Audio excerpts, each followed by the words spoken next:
for the new year 2023. I'm ready. Are you ready? I'm ready. So I'm going to sit here because I know a lot of people didn't think I was going live tonight, but I got to give the people what they asking for. The people specifically, my people, okay? My panel was like, where you at? Are we going up tomorrow? I was like, no, we're not going up tomorrow because it's New Year's Eve and I know you guys want to do stuff. But apparently my panel was like, cam up, we want to be here. So I'm looking forward to seeing my people that I had an amazing year with. I got the champagne, okay, the champagne, the Veuve Clicquot. Let me take a sip. Yes, honey. 2023 sure does taste good. Okay, so I'm going to drop the link to see who's out there. I know No Saint was coming up. Lily's coming up. Haran's supposed to be coming up. Well, I don't know. Haran's going to do a drive-by. He's not exactly going to pull up to the block, right? He's going to roll by. But we're going to see some familiar faces. Let's talk about the new year. Let's talk about resolutions. Let's talk about the old year, okay? Let's talk about it. We are here. Again, just like my Christmas show, a lot of people were alone on Christmas. A lot of people may be alone on New Year's Eve, but not anymore because Mama's here. So welcome to the last episode of 2022 on The Block with Jen. And you guys already know where to find me. TikTok, Facebook, Instagram, at Gmail, on The Block with Jen at Gmail. If you want to support the show for the end of the year, hit me at Cash App, on The Block with Jen Cash App, or the Super Chat right there in the chat box, the $ on the bottom right. However you see fit, okay? I'm here. I am all over social media as On the Block with Jen. I am not hard to find. I just dropped the link. You guys want to come up, talk about the old year, the new year, what you're looking forward to, what you're doing tonight. Maybe you're doing something at midnight. I'm talking to the West Coast because I know in Japan, they just had their New Year's Eve already. But East Coast, West Coast, right? The majority of the United States, it's not midnight just yet. Speaking of, oh my God, I forgot to text my sister before the phone lines get really, really crazy. You know, you have to get in before midnight because the phone lines get crazy. So I dropped the link. And here is my Cash App. If you want to send me off into 2023 with some support. Okay. Let me just set that up. Happy New Year, y'all. Happy New Year. Am I doing New Year okay? Okay, I came in I'm dressed up as the New York City Times Square ball, okay? That's what I'm doing. No, say Happy New Year, sir. Happy New Year. Happy New Year. We got a click glasses here or something. I don't know. To 2023. There you go. What are you sipping on? This is a what is it? A Cabernet? A Cabernet. Ew, a Cabernet. I have Veuve champagne. Okay. You know, I had to keep it cute. And I'll be sipping. Yeah. I had to keep it cute. I'll be sipping on that, but I'll take a big swig once the clock strikes 12. I got my $100 in my bra. Let me tell you about my grandma. Rest her soul. You know, she was this tiny little strong woman, and every New Year's Eve she'd run around the living room because that's where we would spend our New Year's Eve, in the living room, right? It's so funny that it's a running joke now, but that was our life. It was like 20 Puerto Ricans in the living room, and my grandmother would run around putting money in everybody's pocket because she believed it was important to start the new year with money in your pocket. So I'm doing it big. I don't have pockets, so it's in my bra. Got my grandma right here, tradition in my bra. You know what I'm saying? Got me a little yard in my bra. And that's how we bringing it in. So whoever's listening, make sure you have money in your pocket, okay? Have money in your pocket. No, say I love the glasses. You came ready. I did. I did. You know, speaking of those traditions, it's amazing. So my mother-in-law is she's leaving. I think we got to take her to the airport at 3 this morning, like to catch a 5 a.m. flight. Yeah, but they did their whole tradition, and I've never seen actually like her. This is the first time her mom was here for a New Year, and like she got like Erica got dressed up, and they went and drove around. That was one of the things. They drive around, then they come back. I was just observing. I didn't really.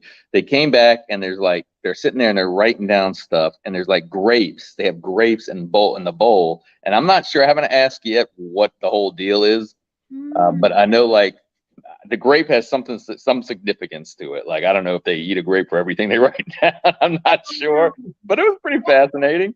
I love hearing about traditions. We got the black eyed peas, we got the money in the bra, you got the grapes. Lily is here. Yes. Hey, family. Happy New Year. Happy New Year. Listen, I just like got in the house because I wanted to be a little bit more festive, and I still may throw something on this little sparkly, glittery, like shiny. Sparkle. We need to. You see me? I'm dressed up like the New York City ball right now. Right. I think I might have to join you. I like to be festive and. Oh, but Lily, check this out though. This is New Year's Eve.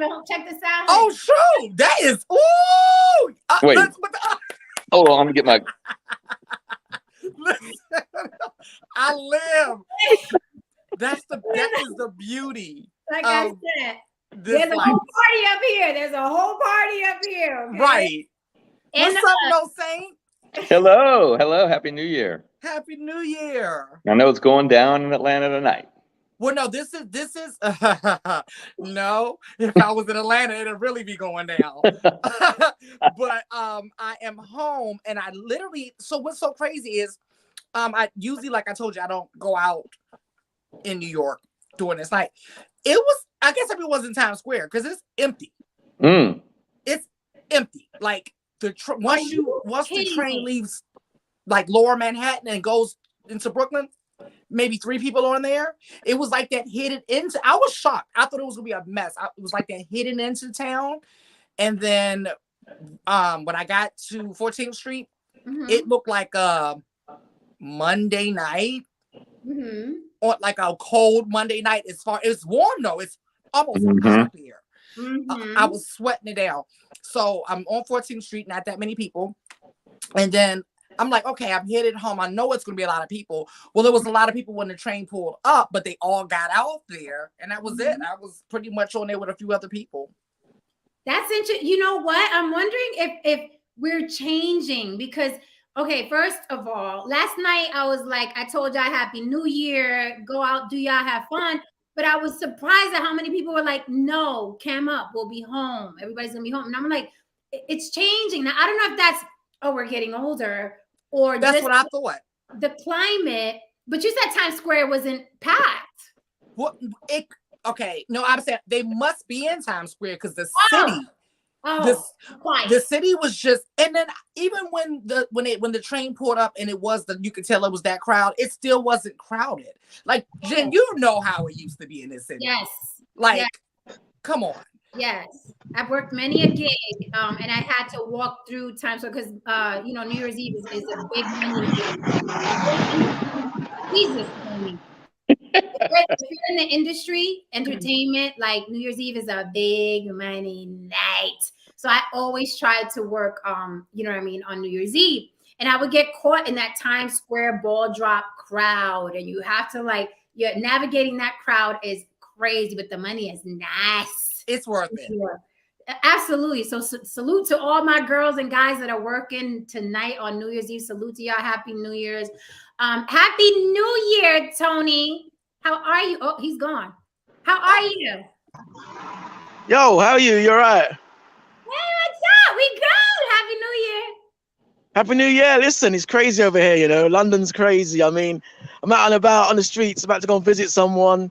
Crazy. I mean, but yeah, happy birthday as well.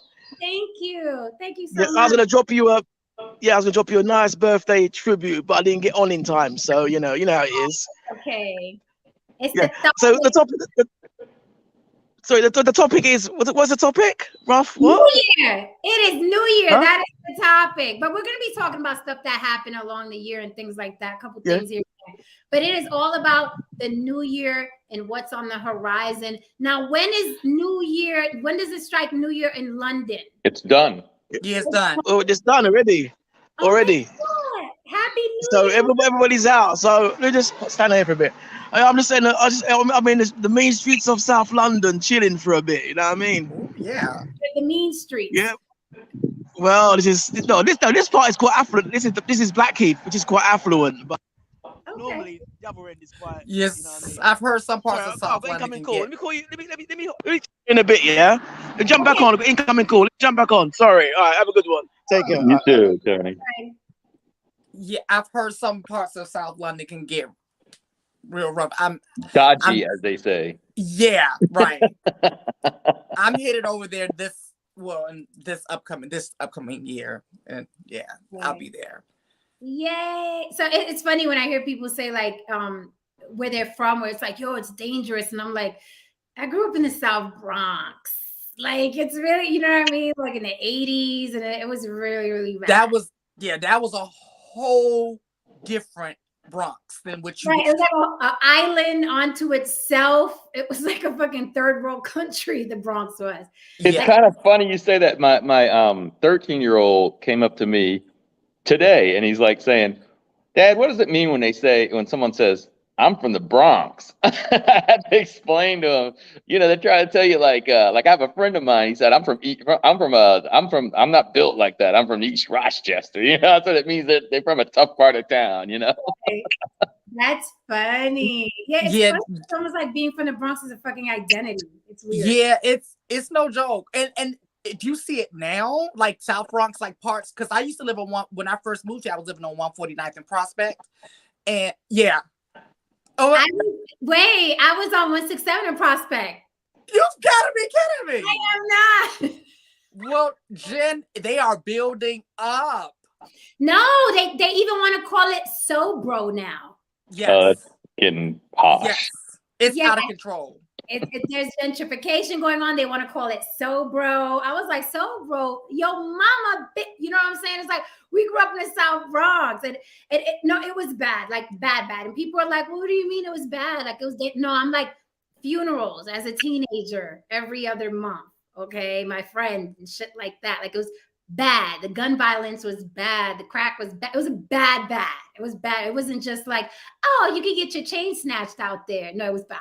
It was bad. Yeah. So you know, I'm all for, hey, listen, I'm not totally against gentrification. I'm just not, because it makes the neighborhood safer. Yeah, I have mixed feelings. I have mixed feelings too, because I don't like our elders getting pushed out. I don't like people getting pushed out who have been there for decades. Their families, like they don't see the world outside of the Bronx. Speaking of, I'm going to start a series in 2023 called Off the Block with Jen, for whoever's listening. And I picked that name because I always told people, get off the block. Like people are born and raised in the Bronx and they do not get off the block, right? So this is on the block where we kick it, but I'm gonna do another, it's probably gonna be on another YouTube channel. It'll be Off the Block with Jen, and I'll be doing stuff on location and outside with, you know, my people. I got surprises for you in 2023 coming from On the Block with Jen. You guys gonna like it? I am. You know I'm supporting. Oh, yeah. So whatever you need me to do to help, I am here. It takes a village. Well, Lily, you're involved. So okay. I must have volunteered. That's what happens when you're fabulous, Lily. You just get thrown in this shit. You're like, what? I don't even know. Maybe there's like I can find a little mic that says Off the Block with Jen, and I can be like, you know, one of those reporters that are in the midst other places. There you go. Hey, we need on location. You know what's so funny? I've been wanting to do something like that here because, you know, I'm always out. Yes, you can do that, Lily. I can do that. And that's what, like, me and Bestie, we would say we want to do, like, just interview random people, asking them, you know, and just putting my spin on it. It'll be dope because, you know, I meet the coolest, craziest, weirdest people here. Like, perfect example. I'm sitting in this cafe one day and I see this older couple come in. It's one of those like small places where you might have to share a table with a stranger, right? You get it when you go in there, right? So I'm sitting there. This old couple comes in. There's one more seat left, and the husband was like, no, you don't have to get up. I'll just go. My wife will sit here and I'll go get another chair. I'm like, oh, okay. And then so he goes to get the chair. She leans over to me. She goes, do you know how old he is? And I was like, no. She says, he's 94. And I was like, oh wow, he looks great for his. I mean, he went to go get the check, so I'm all impressed by that. All right, so I'm thinking like that's where this like, oh wow. And so she was like, yeah, we've been married, and I forgot how many years, long time. And she said, he's the nicest, sweetest, most kind, gentle, and loving person. I said, oh, she said, yeah, and our girlfriend is too. No. Right, well, let's drink every time somebody says something. I was like, yes. I need to let me go get my drink, honey. Yeah, I was like, oh, yeah, be right back. Even I don't drink, it's gonna be something in there weird.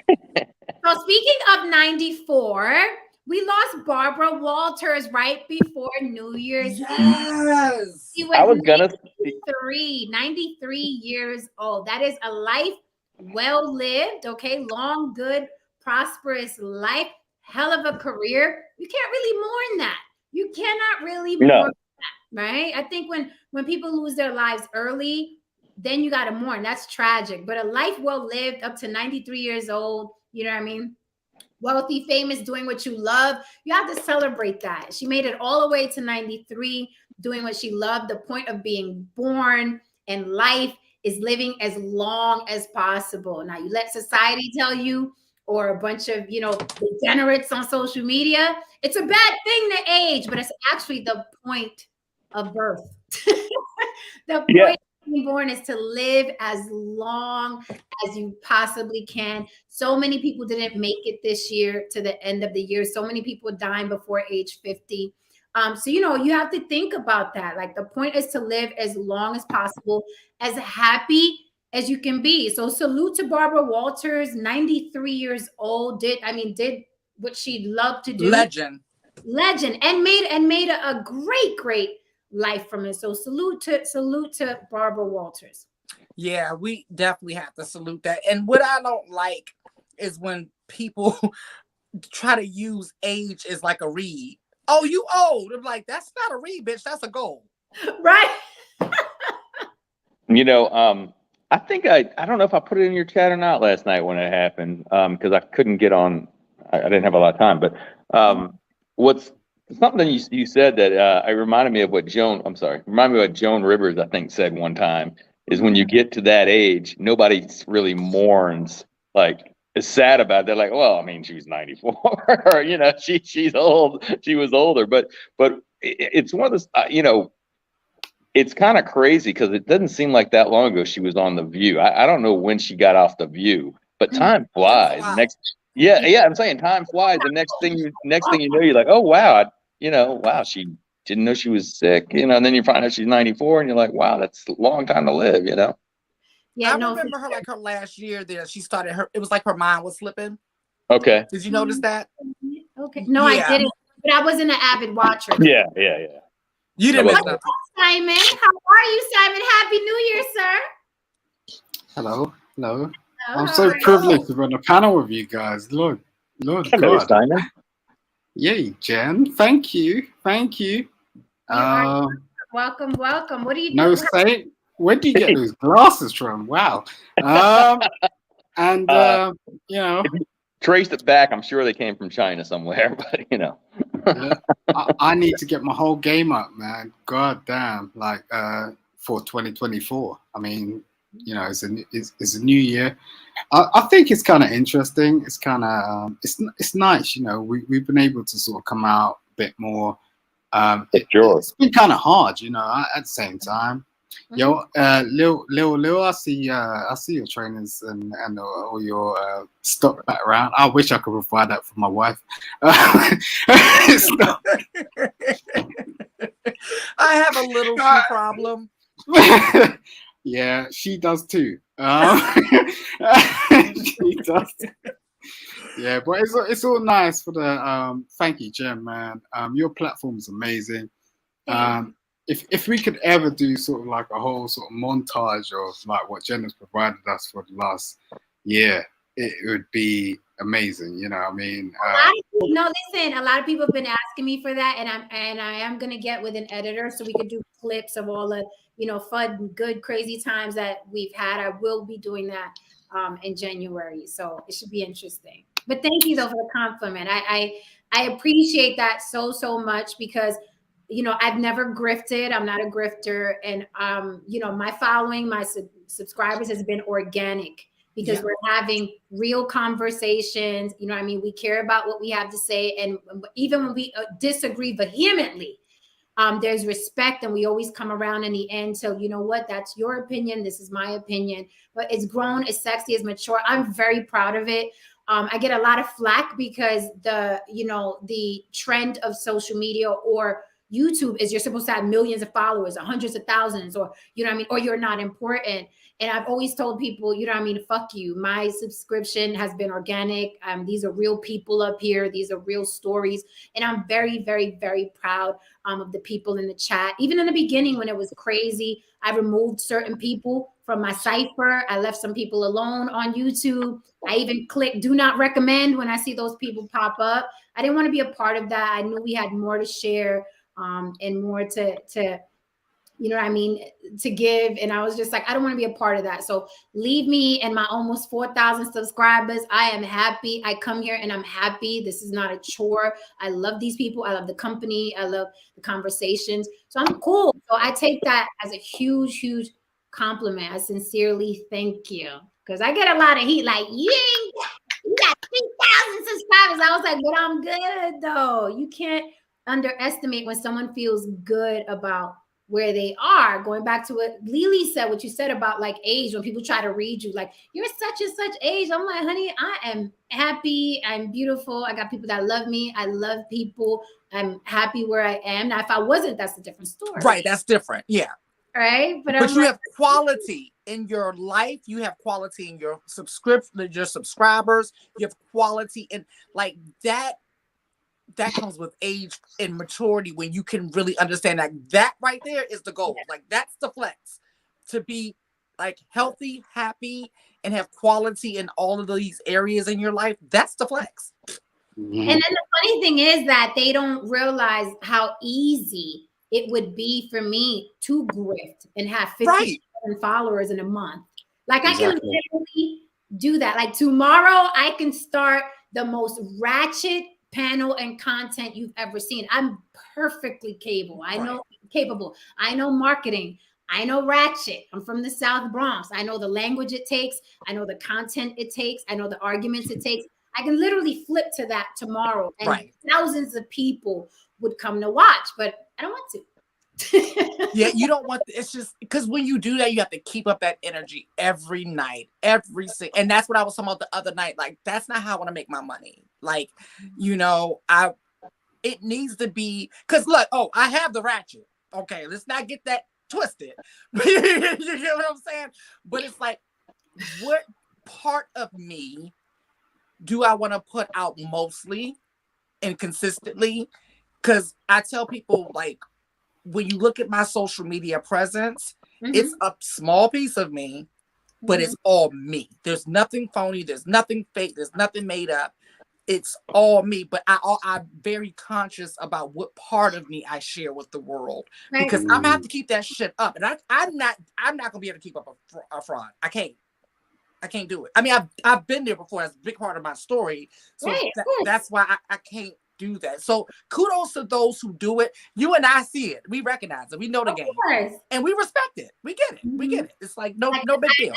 I see the hustle. But the thing I do notice is that, it's a hard lifestyle to keep up. And you notice a lot of people have come and gone on YouTube specifically because it's hard to keep up that negative energy. It's bad for your health. We've seen people die early without saying any names. Like it looks like they're being very, very successful. And there's hundreds of thousands of followers. But when you cam up every day to put out that energy about this is bad, and this is wrong, and these people are ugly, and these people constantly, the mirror, the universal mirror is like, oh, well, I can reflect that, right? And then it just comes back to you. We've seen people die early. We've seen people, die of hypertension. It's like, wait, that person looked good. They were shining. It was all exciting. But when you calm down, you have all that on you and that energy, right? So I'm good with my almost 4,000. I'm happy. And I feel good with the block. which is a problem because it'd be hard for my ass to go to sleep sometimes, and I gotta get up in the morning. Yeah, I'm with you. I'm with You you. know, and I'm still high off the block. I'm like, damn, that was fun, you know? Yeah. And that fills my heart. Like when people were hitting me today, like, yo, are you gonna come up? And I'm like, why do it's New Year's Eve? Don't you want to do something? They're like, no, let's do the blog. And I was like, oh man. And I think that's a testament to what we have here, what you guys contribute to. It's a testament to that. Because you know, if people didn't care, I was like, I had a little I sent my friend a little teary-eyed emoji. I was like, people want me to cam up today. I was like, oh my God, I'm That camming. says a lot. I'm like, That where's says my a lot. glitter dress, damn it? Right. Where's my glitter dress and my Uggs? I'm Right. Give me my glitter dress and my Uggs so we can make this happen. Simon, you're in the UK right now? Yes. So you Salute. all right. And you all did the countdown. You did it from home. I'm in a particular situation. So yeah, I mean, I had a little sort of quiet situation. Previously, I'd be wild. I'll be sort of out partying. I'll be amongst like everybody. You can like bypass me. But I was on a quiet one tonight because yeah, that's just my thing. But I don't know what next year is going to be like. I'm a bit afraid because I think like we've spent so long in this year like trying to figure things out that I think next year is just going to be like wow, you know, it's going to be like pow pow. It's going to be like all over the place, and the fireworks are not going to speak for the actual reality that sort of human beings are going to actually sort of be able to sort of put out there. I think we've sort of you know, it's been kind of moderate this year. Nice fireworks, I see it. I'm out there, but we were restrained for like a year, so it's just like I think you know, I sort of saw us out there in the fireworks amongst like the community, and everyone is just like, oh yeah, it's fireworks. It's like they saw it for the first time. And it's just like, okay, you know, we're so much bigger and better than that, and we have been forever. So I as long as this continues, let's let the fear go away, and next year I'd love to have the same conversation with you and see where that goes, because I swear it will be a completely different conversation. We'll be back where we were like 5 years ago, you know. And I think, you know, I think a lot of people in their heart, when they sort of like think about things, it's like that's where they want to be, because it's, you know, it is what it is. We had no control of it, but at the same time, you know, at least we can have these conversations. Right. Yeah, for sure. When you said Sid UK said, I'm surprised how many people watch from London. Right. Sid UK said, how is on the block? Well, this guy just got shocked, right? Our guys in America blind. She's educated and pretty. She must scare dudes or something. Well, Jen is single because she wants to be single. I know it sounds crazy. No, that is crazy. And that's But actual there's a little bit of truth in his statement. I mean, yes, and like it's intimidating. Wait, let's talk about it, girlfriend. Wait a minute now. I'd love to hear this. I'll put myself in the hot seat. I put myself in the hot seat. I'll put myself in the hot seat. How do I scare people? Men. Oh yeah. I'm about to read you for filth. Okay. I mean, I read on New Year's Eve. Yeah. But it's a good read. It's a good read. Yeah. Let's get our glasses. And it really, honestly, because it's already kind of coming down in my head, and honestly, the read ain't gonna be directed towards you. Okay, but let's just say, I'm with you, bro. Hello, right? So, for a woman to be beautiful, naturally beautiful, not made up, not BBL'd up, right? Just saying, and they're beautiful too. Just saying, but you wake up like this type of beautiful, right? Intelligent, right? Witty, all of those things, and you have a lot going on.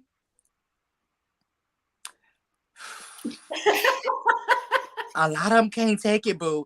I told you, I think I texted you one day, it was something you posted, and me and my bestie was looking, and we was like, a lot of they can't take her. They was like, we already know. You know, it's because I'm gonna go ahead and say it. I'm about to get read for filth on this good New Year's Eve, right? Right. A lot of men are sensitive. Like they're more sensitive. Their egos are very, very, very fragile. They're very fragile, right? So it takes a special type of man to be with a woman who is beautiful, intelligent, you know, feisty, spicy, you know, and has a lot going on for herself.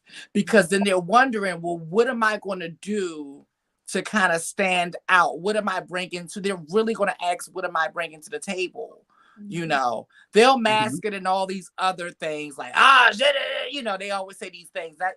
That's code word for I attracted to you, but I know I'll never be able to get to you. We have a lot of those pop up. Well, thank you. Thank you very much. So I really am those things, but I really am single because I want to be. Like, it's not hard for me to couple up with somebody. I'm just not there. Like I told everybody, spin the block in about 3 years. Right. In about 3 years, come holler at me. Right now, it's going to fall on deaf ears. Unless you're someone that's like, hey, I see these dreams you got. I see these scripts you got. I see this production you want to do. I'm going to help you get there faster. Because my love language right now is productivity. Right.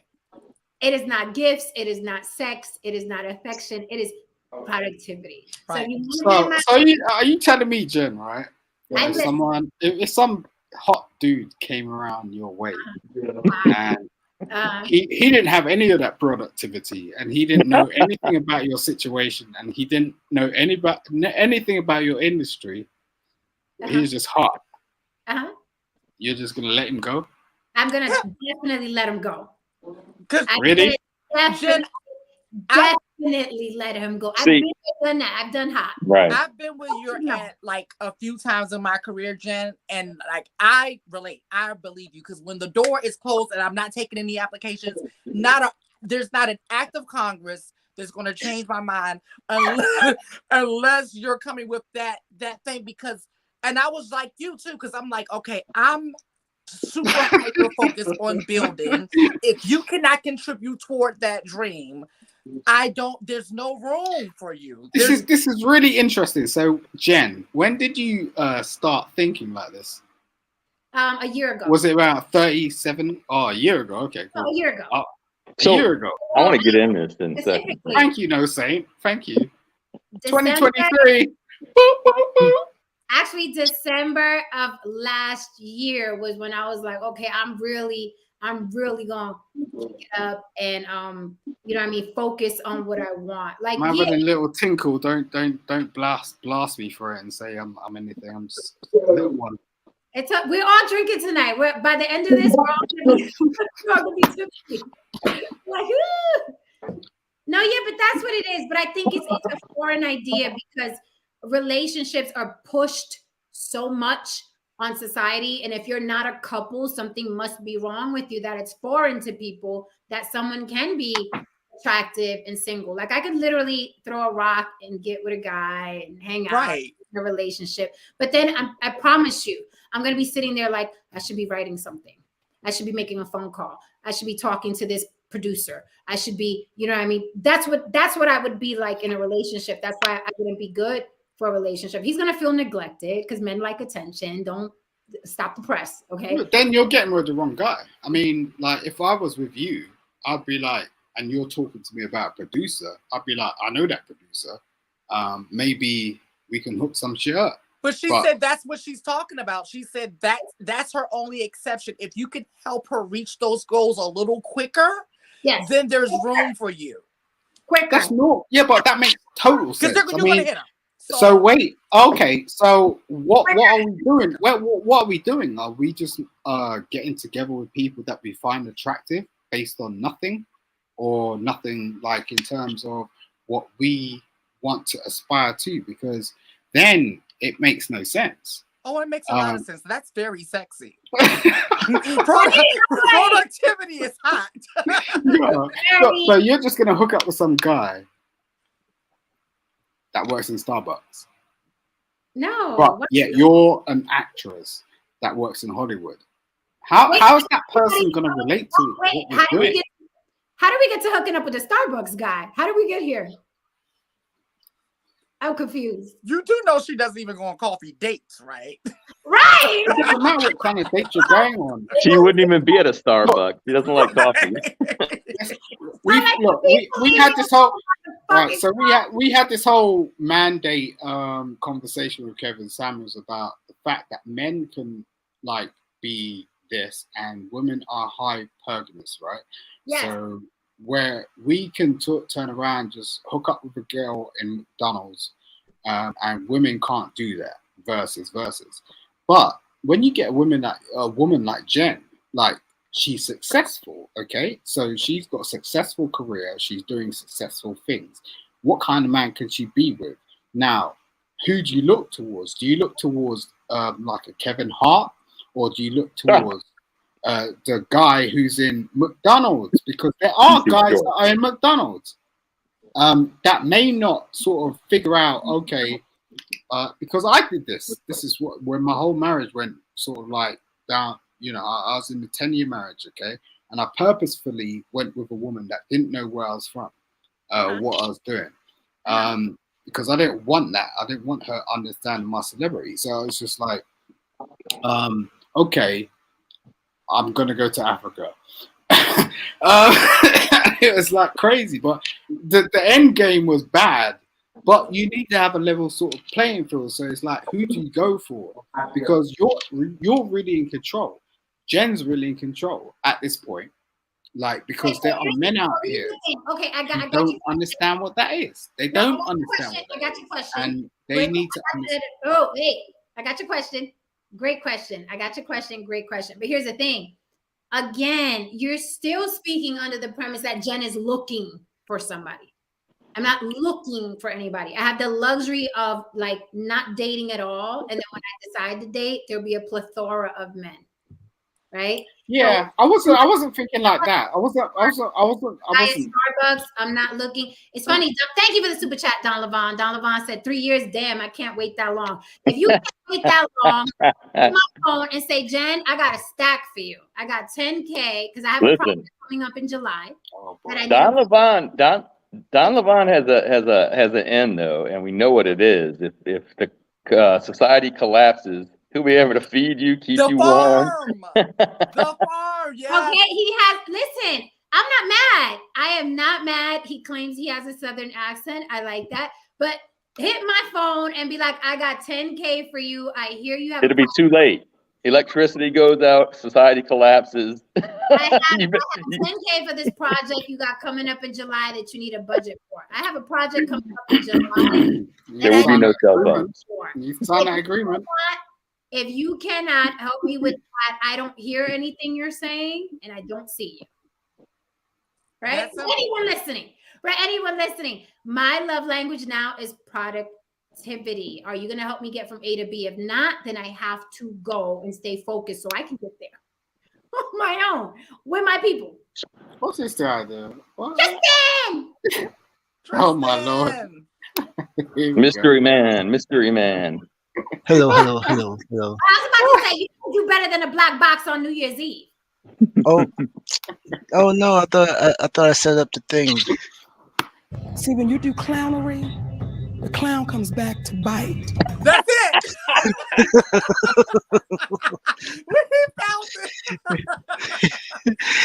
I had to go into the internet to find that one. I love it. I love that one.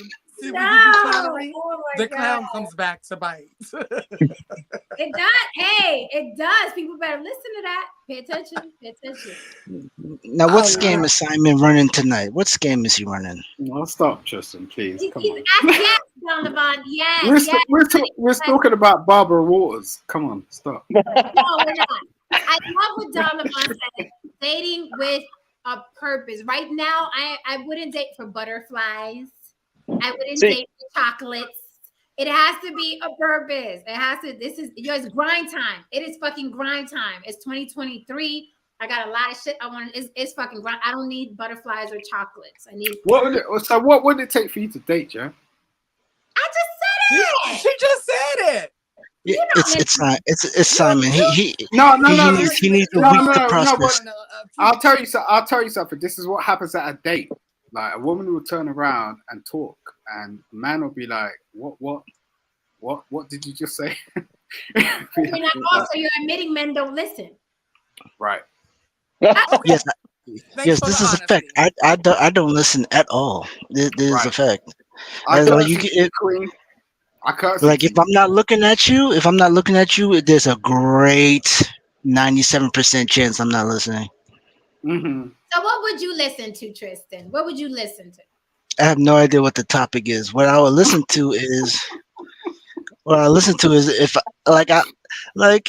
let's be honest. Everybody, except for Jen, because Jen gets to the point. Like there's no fluff with Jen.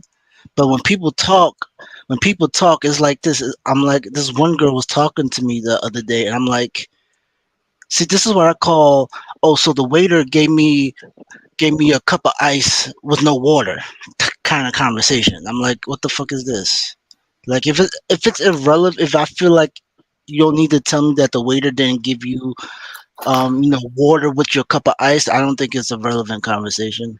Like, that's a feature that doesn't need to be added in the convo. Like, okay. And I just ignore it, and then I just listen to little words like, is she still upset about this waiter, or where's the real problem? That's it. Do you think Okay. Barbara When the Waters clown would do does that? clownery. Exactly. I don't know. Hey, Yeah, and I don't know what the hell. What the Hey, hell? that's exactly how I am. That's the conversation. Like they'll talk to you, and I'll be like, okay, the waiter gave you a cup of ice with no water. Okay, what are you upset about? Like you're coming to me upset about something, and you're going through your whole day. You're like, oh, the waiter ain't give me no water with this cup of ice.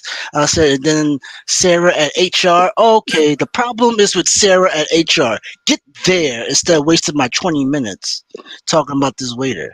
Oh, okay. I think I know what you're saying. Lord, you took the long way. Jesus. That And was my the example. Exactly, that's the example. Where's the express train? Lord. Exactly, there it goes. Point is proven. I get what you're saying. So is there anything in 2022 that you wanted to do but didn't do? Yes. Oh, what? Just one thing. Oh. When I was in Aruba, my manager and I scheduled a submarine tour, and not for any fault of our own. We booked it, paid for it and everything, and then because of all this craziness, miscommunication with the resort and everything, we couldn't make it, and that was our last day there. And that was on my list. I got a list. And so now I'm obsessed about a damn submarine. So now I gotta find me somewhere. And I've already been to Aruba, so I don't need to go to Aruba for this submarine. But now I gotta go somewhere and get in a submarine. That's all.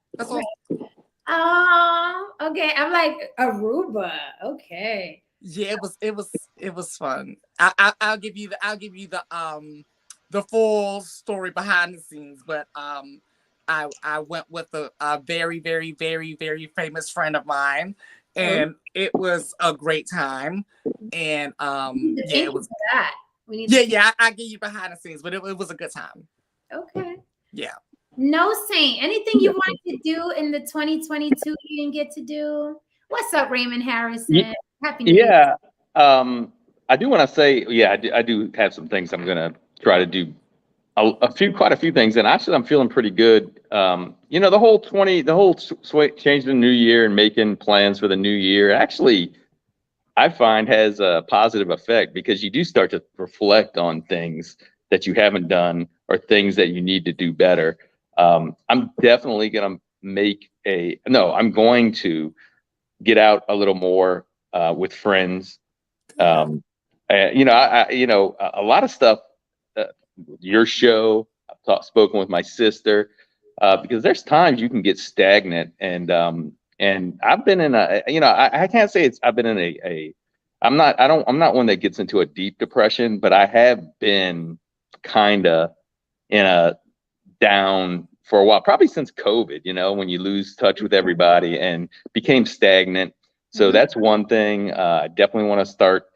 I'm not a big workout person, but I definitely want to start moving a little bit, whether it's running or walking or doing something more just to get out of the funk that I had been in the last few years. But I want to say something to what I can't see people's names with it on my glasses, but the British guy, Pat, is that his name? Simon. Yeah, Simon. So he was bringing up about Kevin Samuel saying, we'll date a girl from McDonald's.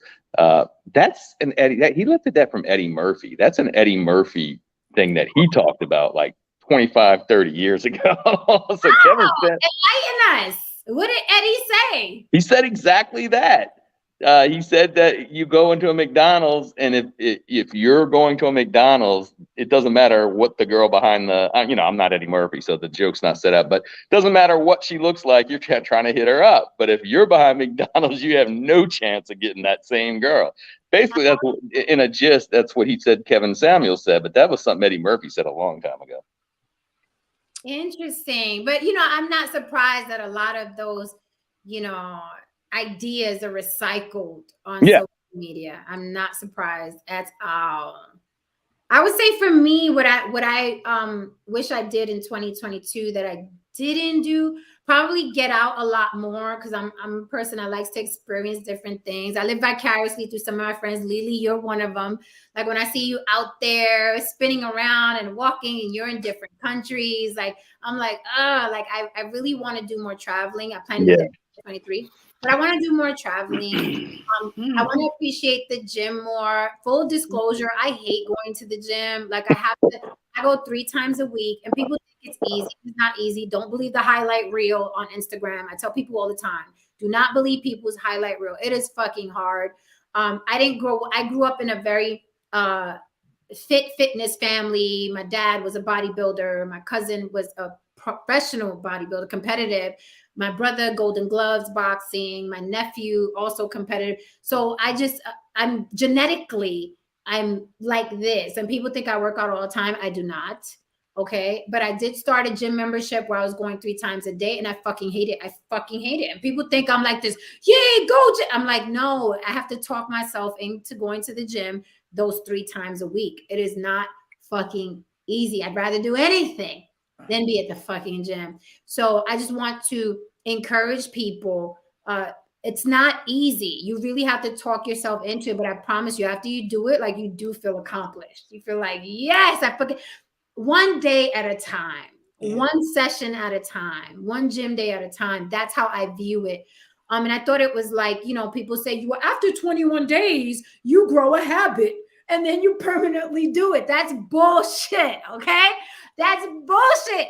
I've been working out for a year straight, and it's still not a habit for me. It's still not a fucking lifestyle for me. I still don't wake up like, yes, gym day. I wake up like, oh my God, I don't want to fucking go to the gym. Can I ask a question? Yeah. Is Lily single? No, not anymore. What happened? I got a boyfriend. Usually how that happens.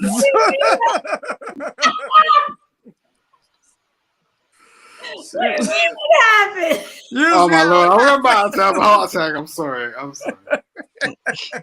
He said, what happened? Champagne. I don't think I have enough champagne. Right. Happy New Year. Happy New Year. there. That's hilarious. Sorry. Yeah. Oh, I'm gonna that's start saying that line. But where I I've used to been pair bonding.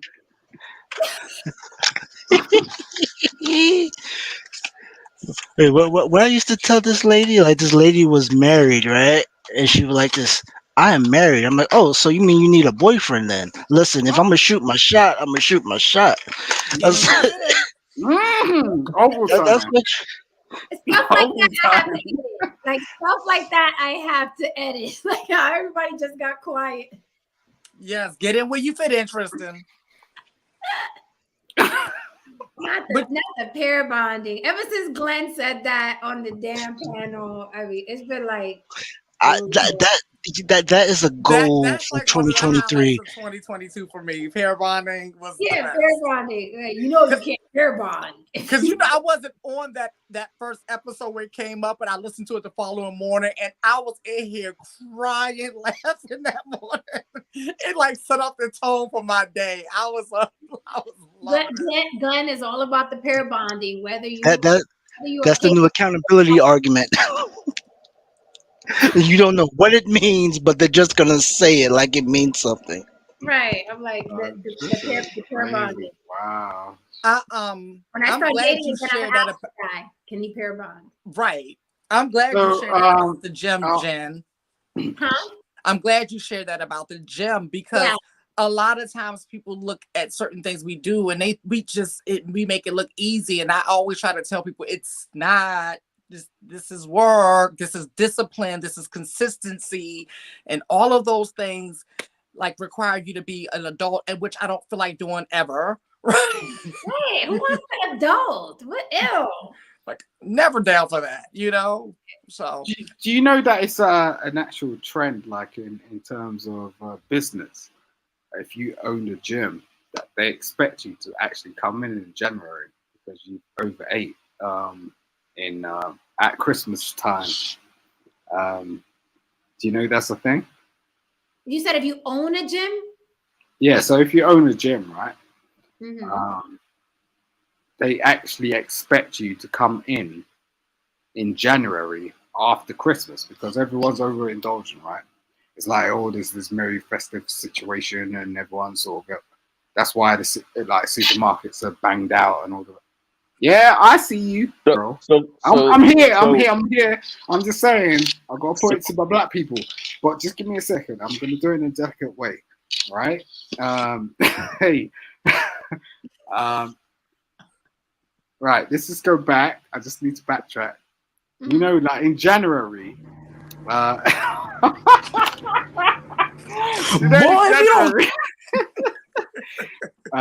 the most. I don't know what. All right, let me do it this way. I think I can explain what you're saying. yeah, I was gonna do a sober translation. Give it a shot, No Saint. Give it a shot. So what my British gentleman here is saying is that gyms like Black Friday for the stores, gyms are going to see an increase It's not like just gyms. in membership after. Ice cream. It'll be in summer, right? So you prepare for summer. If you sell films, it might be in Christmas. So, right? Gyms, it'll be in like. Shut up! Shut up! Shut the fuck up! Enough! And boy, I've been sick to my fucking stomach watching you imbeciles type things. Stop typing. You see, TT got up and walked away, right? She's not dealing with this shit. Really, it's going really over the heads. Wait. No, Okay. So basically what he's saying is that like Black Friday here in the United States, where the stores that's where they make the majority of their money, gyms see an increase in membership after the holidays because people are trying to get in the gym for their New Year's resolution. They've overindulged and they want to lose weight and start the new year off. So they see an increase in membership. Did you say specific type of culture? I saw a couple of people joking online saying, please don't be in the gym on Monday. Right. Please don't be in the gym on January because you crowd the place and then you disappear in a couple weeks. Because they need it.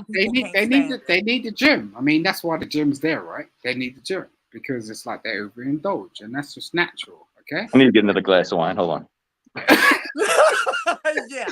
I mean, I'm almost empty too. I'm almost empty too. Oh shit, we missed the countdown. is that not what we're supposed to be doing over the holidays? And we're not supposed to be overindulging. Really, you did. It's 9 here. It's 9 yeah, o'clock. I missed the count. I mean, I don't really do it that anyway. Hold on, I just. Ooh, I think he's. Oh my bad. I had to do the toast for the new year with the water. Oh, okay. Oh boy, He's still at You're supposed to toast with water. You're not supposed to toast with water, Tristan. What did you say? are you guys going into he's the still new at year the right party, now? so I didn't miss him. Thank God. Okay, good. I'm just. Tristan, you're supposed to toast with. You can't toast with water. It's not good luck. Are you going into the new year right now? Yeah, I just went into the new year. The East Coast is. Oh my lord! Sorry, I'm like 6 years no 6 hours ahead. Sorry. No, you were right. You were right. 6 years. 6 Yeah, years yeah, because 6 you years. are so big brain for 6 us that we years. don't understand nothing. You are Listen, perfectly correct, Simon. educate me, bro. Love I God. am definitely not because I love to see people drown. Okay, All right, that is not so happening. it's New Year's going on now. It's a Where's good the time. fireworks? You got a bib or something? What? Tristan, You got look clip? for some fireworks for us. Haran Where's it? DeMarco, thank you for the super chat. I'm Haran gonna send you a super says, chat. let me mute Simon because Simon won't let me talk. So let me mute him. Haran DeMarco, thank you for the super chat. Happy New Year to my hitter. It's been a beautiful and electric journey, heralded by a beautiful and electric soul. Now, enough of the sentimental, and let's get this money. It's 2023, baby. I'm here for it. Let's get this money on the block with Jen. Let's get this money. I agree 100%. Let's do it. All right, let's get to the bag. Let's get that bag. Let's get this money. Oh yeah, I hear the fireworks going off in my neighborhood now. They're already doing it over here, and it's only 9 o'clock. I'm like, what are y'all doing? Well, around 4th of July, they were doing it for like 2 months straight. I don't know Especially if this is gonna work. But we'll Yeah. see. It'll work.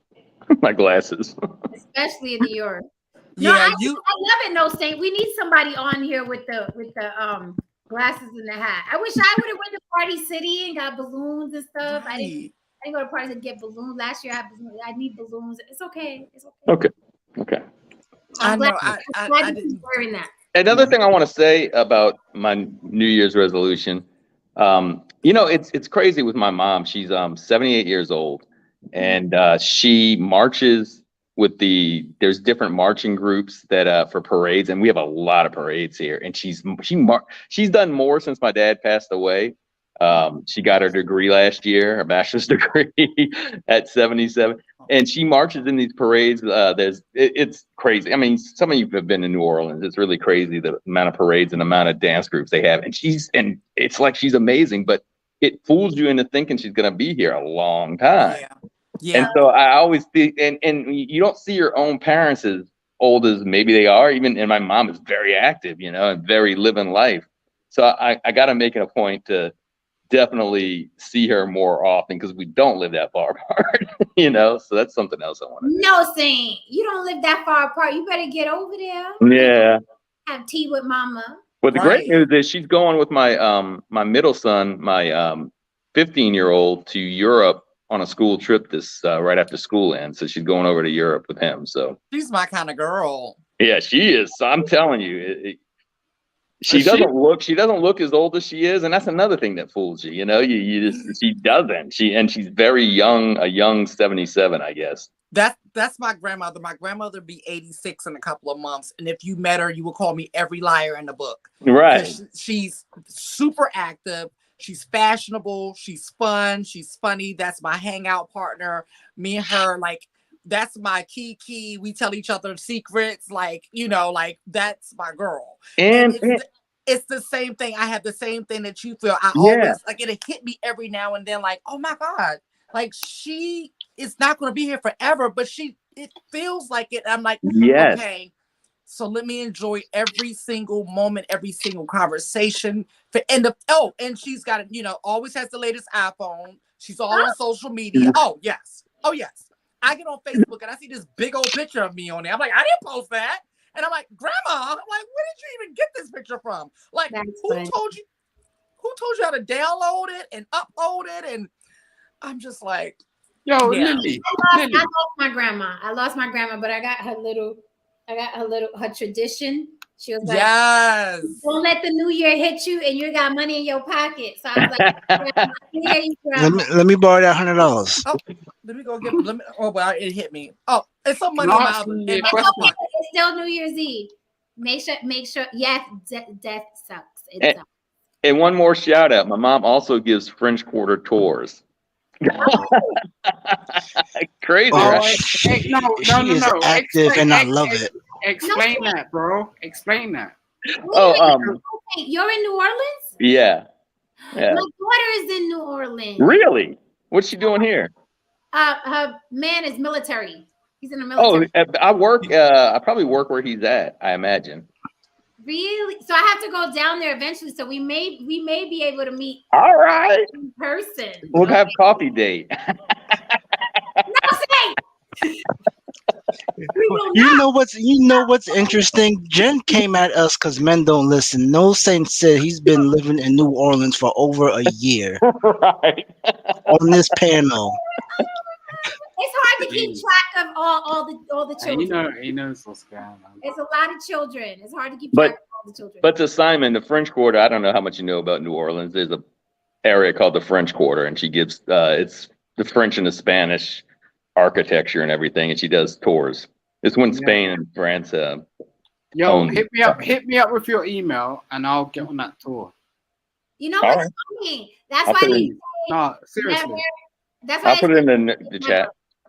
That's why I'll they say put- never say never, because I was like, I would never go to New Orleans. I would never. It looks. I don't care where I'm going. I'll see some The only shit. thing that looks like they got going on is fucking Mardi Gras, and even Mardi Gras is getting ratchet. I would never get. And then my daughter moves out to fucking New Orleans. Don't I go ain't to living Mardi there. Gras. I'll go and see it. Whatever I you ain't living do, there. whatever you do, don't go to Mardi Gras. Because a regular Friday night and Saturday night on Bourbon Street will give you what you think Mardi Gras is, and that's already too much for me. Like, it's, And I want to say something That since tells me a lot about so- you, girl. So the Mardi Gras that people come down here to do is certainly there, but the Mardi Gras for the locals is really exceptional because they have Mardi Gras balls. They even have a gay ball that's fabulous. Like there's no parade for it, but there's Mardi Gras balls that you get in gowns and tuxedos and different music acts. Like they've had Taylor Swift, they've had other things in the Superdome, and it's a whole different level, and it's nice, it's nice. Yeah. But you're right, it's crazy down That's like life. That's life. down Main Street, basically the main yeah, street where Bourbon everybody Street goes. is a mess. Yeah. It's like throw up, pee, all Well, that. I don't know the last time you've been. It's not I was there somewhere. last year. I was there in July or August of last year. It Okay, was 'cause so hot and humid. It felt like you can move the air to the side. Yeah. That's for sure. Ugh. But yeah, you can get in trouble down there for sure. Yeah, I was so gonna now say that. I gotta go because my grandbabies is down there, and I'm gonna be wherever my grandbabies is. Well, Jen, your act like you may enjoy. The first time I went in 2000, and I didn't enjoy it. But then I went back last year, and I had a really good time. And Yeah. it's a really beautiful city.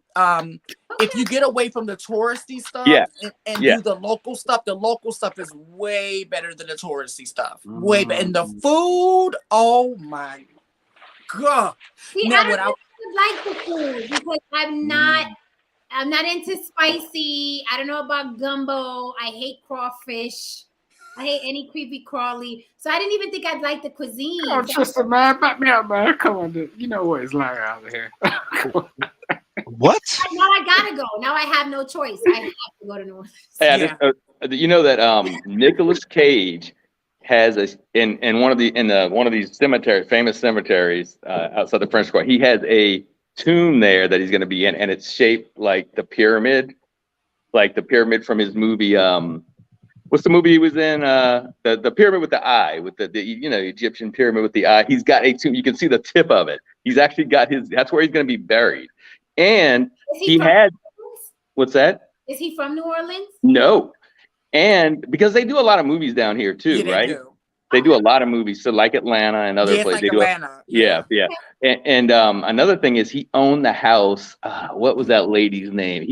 I think he tried to sell it, but it was that wicked woman that had to go back to France. She owned slaves and she was torturing them. It was part of it that they did it on a show, right? What's that show? You know what I'm talking about? I know Lee. who you're talking about. Yes. Yes, I he can't was. What? But he owns that house. He owns. It's supposed to be haunted, right? Where did In you the get French this Quarter. information Who from? was that? No saint, for real. Where did you get this information from? Ish, where's your face? Where's your face? Where is your face? I told you I'm done. No with saint. You know he always getting dressed in the So what background. information? No. What you're talking about, like about what burial sites and all that stuff. Like, Oh that's- no, you can see it. No, I I mean, if you have to leave, the property so much, let me know, because we see you on the cameras. You know what I'm saying? Yeah. I mean, I'm it's saying, just like, interesting. leave I'm the not property. saying you're wrong. I'm not saying No. you're wrong at all. That's just common as far as his gravesite, as far as his You may be ahead in terms of understanding what I understand what they are, but I'm just trying to understand myself. So that's what it is, right? Yeah. No. No, that's that's not like a secret that he has that grave, that tomb that he has. I never heard of Oh, it. that's her name. Look it up. Delphine LaLaurie. Yeah. It's awful. Sorry. If there is a hell, we will be there. Who? That's interesting that he wants to be buried there, but he's not from there. That's interesting. No, but he's just I mean, we used to see Brad Pitt and Angelina Jolie. You could see them walking around at times, because And they were. Solange Knowles has been living there for a long time. Really? Yeah. Would you ever the have architecture there is so beautiful, and I'm into architecture. Oh yeah, the right. Architecture is beautiful there. I admire that. That's what I mean. So would you trade? This is the thing I think a lot of average people will have a problem with. Would you trade your average life for something that you see that you don't really understand? What's the incentive? Watch your mics. There's a TV See, on. when you do clownery, the clown comes back to bite. Before we get to Simon's question and answer, thank you for the super chat, Haran DeMarco. I love this love. 2023 goals: album completed and released, competition ready, physique, travel, stronger social media presence, a bigger bag. That is the goal for 2023. A bigger bag. I'm with that 100%. Haram, send another super chat and say if you're from the west side or east side. Simon, if you don't behave, Who's on the $100 bill? Quick. me. Oh, I thought you said who wants $100 bill. Never mind. Benjamin, they're all about the Benjamins, baby. Who's on the $100 bill? Nobody knows. Nobody knows. All about the Benjamins, baby. I might just do that. All I'm about the being very Benjamins, tempted. baby. I thought it was Benjamin Franklin. No. I'm just restraining myself right now. The bigger bag, okay? According to my grandma, make sure everybody has money on them, okay? The What's bigger up, brother bag. Ish? Peace, everybody. How you all doing? What you got to say on this New Year's Eve? No, we're not gonna pray. No, we're not gonna cover our tits. No, we're not. He didn't even get to say anything in the text. Pair bonds. We're not That gonna hate, pair that bond. We're not gonna make love either. We're fucking. We're not gonna make love. So what you got Oh to say? my! We're getting choked. Oh man! So you pass out, exactly. Right. Well, I just want to say, to know, saying you exposed yourself. We knew you were government because you maybe as soon as she said, "Hey, he's in the army," you were like, "Oh, I work at." Oh, see, we got you. Got you. Wait, where do you work? No, say where do you work? Well, I don't want to say over YouTube. Okay, fine. No, but I said I know where. If your daughter's, is it boyfriend? You said? Or Yes. husband? Yeah. there's only a few places around here that we don't have like a permanent base, we have like a reserve base, and or you got permanent people on those different bases, but there's only a few places in this city that he could work at, and I work at one of them. Yeah, so I'll Lily, end up meeting you in person eventually. Yeah, there's an ongoing joke that he's COINTELPRO. Yeah. We all know. Right, it's an open secret. Right, it's open secret. Listen, I don't mind people. I don't mind people who work at the government. I'll take every connection I can. I ain't no dummy, okay? I ain't nobody's dummy. The higher up you work, the more connections I can have. What we talk about? It's all about connections. All about connections, okay? That's just currency. Yeah. Right? It's better than credit. Connections are better than credit. It really is. What's up, Chocolate Herb? Happy New Year, doll. I hope you are having a great evening. Are you East Coast or West Coast? Happy New Year, East Coast. I just texted my sister. She's on the East Coast in New Jersey. She's in New Jersey. So happy New Year, East Coast. I love y'all. You know, I'm East Coast till I die. West Coast is beautiful, but I am East Coast in the veins. In the veins. Me too. I'm so East Coast. It's ridiculous. Oh, I might be in LA Tuesday. I'm not sure. You gonna be in LA? When you come to Vegas is the question. July? Are we doing the whole thing? Oh, yeah. You know, but I'll be out there before then. Oh, okay, good. Yeah, I'd probably do like a day trip or something. So we just hang out or whatever. Yeah. Okay, that'd be fun. No coffee dates. No coffee. No coffee. No fucking coffee. We have to do a whole topic on the fucking coffee. Right, no coffee dates. Because it's been a thorn in my side. Okay. Right. Oh, they would try to coffee date you down. I mean, Lily, a 5-hour stream. This dude did a 5-hour stream on Twitch. I'm not lying. I wish I was lying. I wish I was exaggerating. It was a 5-hour stream with an entire panel as to why I wouldn't accept a coffee date. No lie. People really don't realize when they do things like that. They're like, that's borderline mental illness. Yes. Yeah, and he's been pining over you for a while. And he's probably been pleasuring himself to your images. So, you know, that. Wow. Are you married, bro? Because that was foreplay. Wow. You can't say that. No, that's terrible. You can't say that. Because, no, seriously, in order to have that much, like, there's passion behind that. Like, to put, you know, that's passion. That's just you don't girls care, you do that. No, you might terrible. mention something. Someone you've never met. Someone you've never met. Right. Don't know. Someone you are so beautiful. You just turn around, reject a guy, and go, okay, he's just doing this or he's just doing that, and it's like, no, that's terrible. You can't do that. This guy could be a virgin. You know, I mean, you haven't met him before. Like, wow. Right, but he hadn't met her before, and he spoke for 5 hours. But he might have like been in the mirror for like 5 hours trying to rehearse how he's going to speak to this woman, and you're just going to reject him. Right there. Why is that a problem? That's a problem. That's not sane behavior. That's not even. Oh, that's not same behavior, really. No, it's not. No, it's even worse than that. It's even worse than that because I didn't reject him. It was a conversation on a panel. I didn't know him. He might have just loved no you. interaction. He might have just seen you forever and just gone, oh my Lord. That's even worse than I thought. But that's not love. That's obsession. That night on the panel. That's not obsession at all. Do you not think men do that? Good point. That's exactly. That's borderline restraining order. Like that's so you're saying if a guy just likes you based on the fact that he's seen you, he's never you just said, but you said love, and you said that he's going over day after day after day about her like that. Yeah, because if someone is in that sort of psychosis, they may be thinking like that. That's the proper word right there. Psychosis. They may be sort of like thinking, oh, see, because what happens is if you have a day-to-day job, you may see the same person over and over again day to day, right?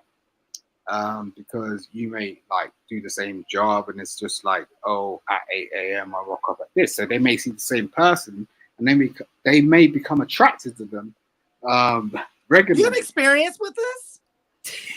I'm experiencing a lot of things. I'm just saying, like this. You're sounding very Shakespearean. He does protest as much. You know what I mean? This is what I teach my students. I'm a teacher. Look, right? You know What happened? No, you know what's the problem with people, men and women. The problem with people is not what they want. It's that they want everybody to be what they want. That's the problem. Not that you want something. We all want something. We all want some of the shit we want is abstract.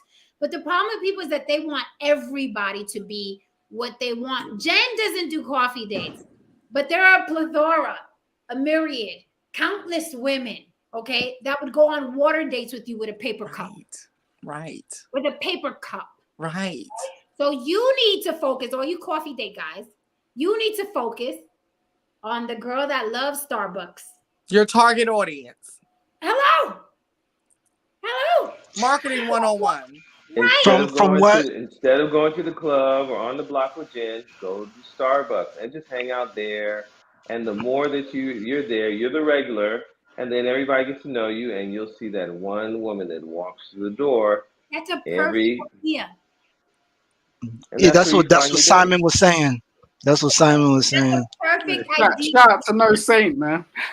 That's a perfect idea. Hang out in Starbucks. You'll find your dream girl. She's already there. Exactly. Go where the people are. But that's what my sister told me. She's like this. More than likely, if I'm at a Starbucks or a Dunkin' Donuts with a guy, it's because I like him like that. She's like, people like women make sacrifices to be with somebody, so they're like, okay, I want to spend some type of time, so I'll go to Starbucks. It's not ideal, and I don't think the guys get that.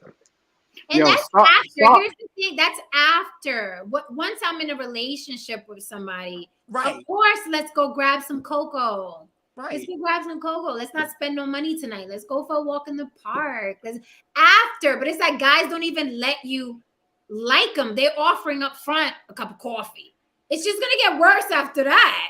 So I'm like, no, fuck you and your coffee. Right. We have to argue because as much as I love coffee, you bet not. Did you say as much as you love coffee? You bet not. But what I don't understand. It could be. I'm sorry. With my man and I, when our first date, he did it big, and then the wind down was stopping by Starbucks and sitting down outside and having a dessert and coffee, right? That was the wind down of a really, really beautiful date. So I didn't mind that at all. Right? There's like technique and skills to it. I'm like, if your first time out, if your card is like, hey, coffee date, no sir, not me. But there are many, just not me. Right. Look, I ain't paying for shit. I ain't doing that. I'm sorry. I ain't about to even pay for your coffee. Like, if a woman sort of turns around and pays for my coffee, that tells me something. Oh, great! I'm sure she's out here. You sound like a scammer. Wasn't there a scammer that we met around this time last year that said the exact same thing? I'm being real. Like, I'm being serious. Like, yes or no? Yes or no, Jen? Yes or no? I said, listen, I'm putting that in the scammer category. If any man says that, I'm putting you as a scammer. Right? Yeah. Look, I'm being for real. Like, I dare a woman to turn around because I can turn around and pay for her whole life. I don't need her to pay for a coffee, but it will show some sort of integrity in terms of what's going on in this day-to-day life and what's going on in the modern day age in terms 100% scamming. What women anticipate us to provide for us. Like, I'm convinced that men have no discernment skills. I'm sorry, fellas. You have no discernment skills. None. She's shaking her head. She's like, nope. But Simon, I get what you're saying, but That feels like you just trying to be a serial first-time dater. Like you're just trying to date women only one time, so you never speak to them again. I don't That's what date. that's what Period. these men are sounding like. I don't date. Period. So when I go into a date with a woman, Oh, we like, didn't notice. she needs to be on her game. Like I ain't even playing with her. Like in terms of like in reverse situations where women try to come up on men in terms of their game. You want to come up on me with your game. Come in wherever you're going in.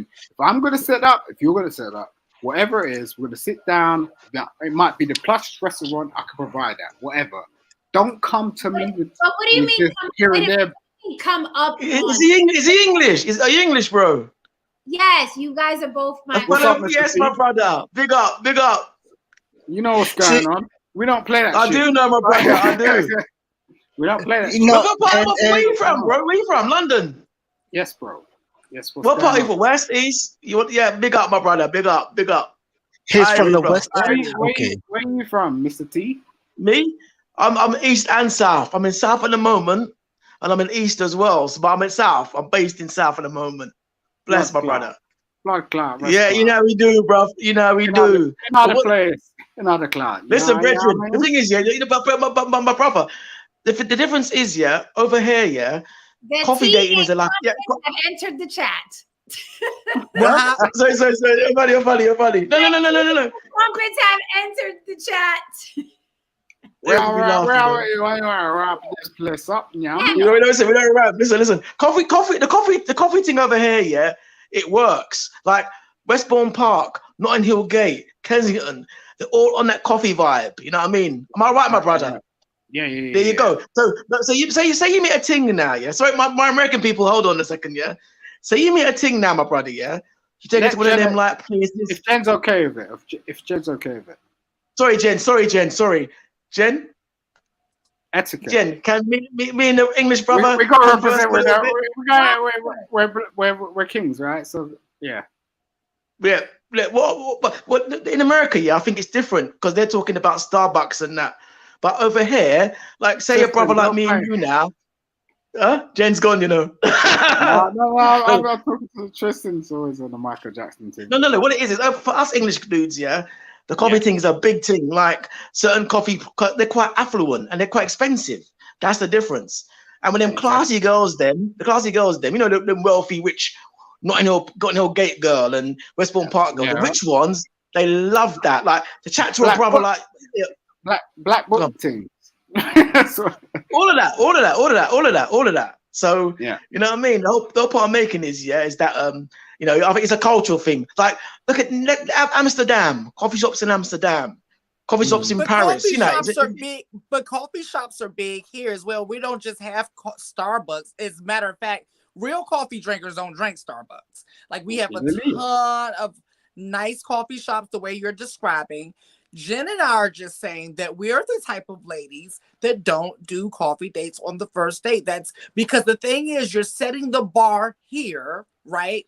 And typically in dating, once you set that bar, it just kind of goes down from there and then it kind of levels out somewhere else. Can we make Mr. T, can you finish for a second? I didn't really understand. Am I saying that right? No, saying or am I Mr. T, what are you saying? Finish. Talking with a sober mind here. Okay, no. What I was saying is, okay, back to the female's point, yeah. She said when you date someone, you set the bar at a certain level, yeah, right? Yeah, okay. With a coffee date, yeah, your interaction is different, yeah. Because if you say, example, let's check this out. You go on a date with a guy, yeah. He'll be on his P's and Q's. You're sitting at the table, and in a way, when you're on that dinner date, yeah, dare I say it, he's actually subconsciously you've been trying to find faults with the guy, yeah. So in a way, he's actually selling himself out of the date if it's a dinner date. Whereas the coffee date is more down to earth, it's casual, there's no judging, you'll chat to each other, you're building a rapport, there's no judging. So sometimes it's better to start low, then go high. That's the best way to do it. So you meet the person on a genuine level, then afterwards you start growing a bit more, you show more of yourself, then you raise the bar. That's the difference. That's why you get the genuine. The criminal justice system, sexually based offenses are considered especially heinous. In New York You City, agree, my brother? the dedicated brother, you detectives agree? who investigate these vicious felonies are members of an elite I squad agree. known as the Special Victims Unit. Very, These are their very true. stories. Very true. Oh my lord, Tristan's something You agree? else. You agree, bro? Yes, I agree. Oh my, I agree. tell them to put that up. It sounds good, but what I'm saying is That's the reality. It doesn't sound good. It's a reality. You know what I propose, Lily. I got Lily. Whenever you all start off with dates, whatever the bar starts, you all use like whatever the stuff that you're doing in the beginning typically kind of like goes down and levels out. And it's not saying that you just drop down to nothing, but what I'm saying is it may start off with a nice romantic, like whatever, like just all this great. That's old school. That's old school. That's gone. That's gone. That's Lily, gone. Lily, That's are gone. you married? What's that? Lily, are you married? No. Are you single? Oh my God, Simon. I'm pair bonded. Oh my God. She just said she has a boyfriend. I'm just trying to look. People might. Okay. Okay. See. But here's the thing with y'all logic, right? There's nothing wrong with it. I mean, we're just no, humans, right? it's completely retarded. So it is something wrong with it. I said what you guys said was you're having these coffee dates so you can eliminate discernment. What sane person is going on any date like that? You have to make a decision whether you want to have the second date, third date, or do you want to spend time with this person. That is like you can't eliminate discernment at all on these coffee dates. So at the end of the day, every date is about getting judged. That's an everyday thing. Every day you're judged. So at the end of the day, you're judged on that coffee date. Let me educate. Bro, listen to me. Yeah. Listen to me. Listen, take it from someone who's busting out in different countries, in different states, and even in your own country. Yeah? We're here. Hey, listen to me, bro. Yeah. When you meet a woman, yeah, it's all about you. It's a relationship, not a transaction. Okay. The best way to meet someone is on a normal level. Yeah. Like, listen, we go in casual. Yeah. Then when we take things further, then you get the suit, then you get the spoils. We don't hand out rewards. Oh my lord. Okay. That's how it works. So the reason why you guys normally flop is because you go in there with your best, your P's and Q's. You talk about your salary. I do this, I do that. Look at me. I'm a high value man. Look at me. And the more you're doing that, subconsciously you're pushing the girl away from you. Then you start crying and bawling when it doesn't work out in the end. Fact. That's why I tell every man, when you date a woman, go in properly. Hold on 1 second. Lily, I'm kind of surprised that you're not married. 1 second. Lily, I'm kind of surprised you're not married at all. Why would you be surprised? Because you're so beautiful. Well, thank you, but I mean that I just don't want to be married. You don't want to be married. No. Was you in a relationship? Right. What's that? Was you in a relationship? I am in a relationship. Oh my God, Simon. You are literally forcefully trying to ignore that she has a boyfriend at this point now. I'm trying to work out what kind of This is the third time. But see, this is the thing, Simon. She's quite open. You would try to take me on a coffee date and you're X'd out already. No, I'm not trying to do anything with you. I'm just saying, I'm just trying to see where you're at because I'm seeing where other people are seeing you. It's not sort of like me trying to sort of like do anything with you. I ain't into that. I'm done with like relationships. But I'm kind of interested in how people view things. So like the last guy that came on, he viewed things in a certain type of way, and that would be continual, obviously. Well, yeah, we're going to continue that because I need to get him together. I need to gather him. But as far as no, I'm gonna keep it with.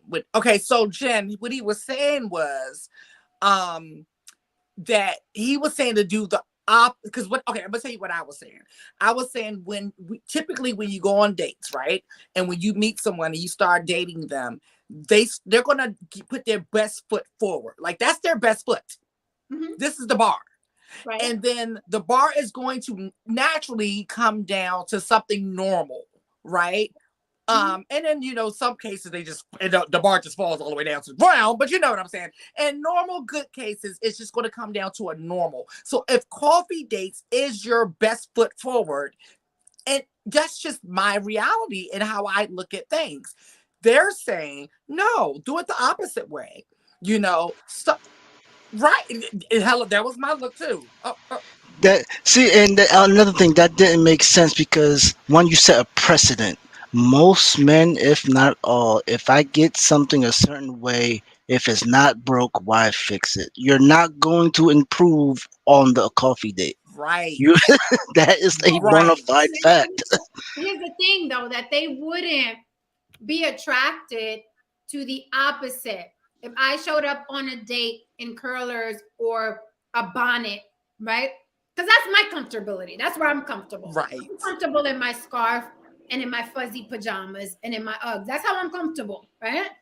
So why not show up to your coffee date in my fucking bonnet or a doobie, no makeup, a big sweatshirt, because that's how I'm comfortable, and my Uggs? You would not be attracted to that. Right. You take issue with that, but that matches your coffee. Exactly. That matches your coffee. Yes. Exactly. There's no money put forth, okay? Because a lot of us buy new clothes when we go on dates, women, right?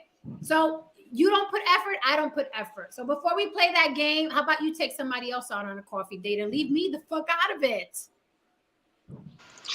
And that's the thing. They make it seem like this coffee date is like it has to be in this box.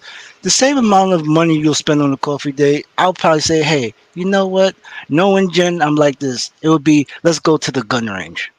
It'll probably be something that simple. Thank you. Which costs the same amount. I said the issue you got. The issue is it depends what you're shooting with, Tristan. But that's true as well. But at the end of the day, these guys are coming up. Somebody try to get buzzed in, Jen. But the link's right there. I'm looking at it. I'd love that. I'd love to have a woman that pulled up in her joggy bottoms and could come to the gun range with me. And just go, Simon, just go to Walmart. There are girls in basketball shorts and a tank top at the Walmart cash out line every day. That's a misdemeanor. They're not ready for that. I mean, I think it's a misdemeanor. I've tried it before. It hasn't happened. I said Walmart. Where is the misdemeanor coming from? What are you talking about? Because so look what Haran said.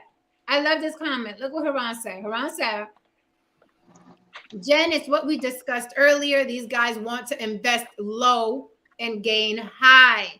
Hence the coffee date. They play the slots at casinos. They want risk takers. That's true. They're not at the high roller poker table. They're at the slots doing this. And you want to do that with every woman. No. Any man has any sort of sense, they would understand that if they take on a woman, it's like taking on a child. And a child costs $25K a year minimum. So if you're taking on a woman, that's $50K minimum. If you're not up to that, skip rocks and go and play in the playfield. Don't even try it because you're going to be in some trouble with the cops. That's what's going to actually happen. You're going to be having arguments all day long. No, sir. I've gone in my purse one too many fucking times for a man. For you to tell me that a man taking on a woman is him taking on a child. One too many fucking times. Listen, I'll say this subtly, like Barbara Waters. I'll say this in a way where it's like, listen, I'm telling you, like, if you, as a man, if you've ever had a daughter, it's equivalent to you having a female in your life. And most men don't understand. Equivalent, that's what it is. Clean it up quick. Right. I'm trying. I know you're going to test me. I'm trying. But when you take on like English, when you take on I'm English, nigga. Like I'm saying, we're English. We take our time. We take our time. Yo, what's up?